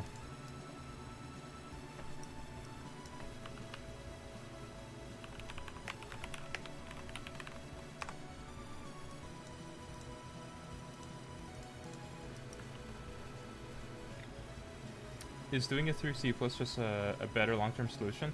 Again, it's like 50-50. You don't have to, but to make tools and things better for like your workflow, it's like I recommend it. Like for example, say you're making a Pokemon game and you want to make some sort of like battle manager. You should use like C++ to make like everything in one spot rather than a big blueprint that has to get loaded every time you launch the game. Like all of this stuff could have been inside Visual Studio instead of Blueprint, because you can see like as I move around here, it's a little laggy. Now imagine that running while you're trying to play the demo. It shouldn't be laggy. That's just how much like junk is here, and I could probably move this to C++. But that'll be for another day.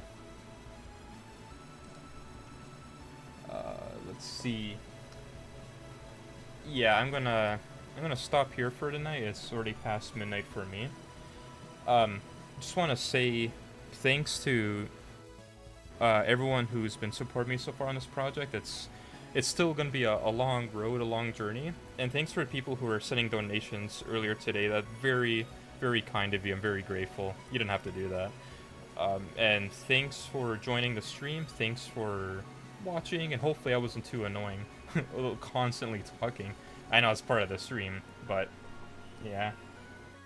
Oh, things are starting to crash on my end, so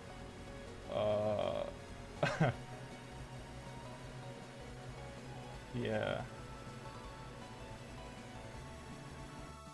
You should make it so that if you do catch shiny Pokemon, the opponent makes a comment about your Pokemon being shiny. Yeah, I could do it, definitely. Alright, where is my dashboard? I don't know where anything is. Okay, yeah, so, again, thanks for joining. I'm gonna stop it here, and I'll see you next time. I'll make a post the next time I'm gonna stream. So yeah, bye-bye.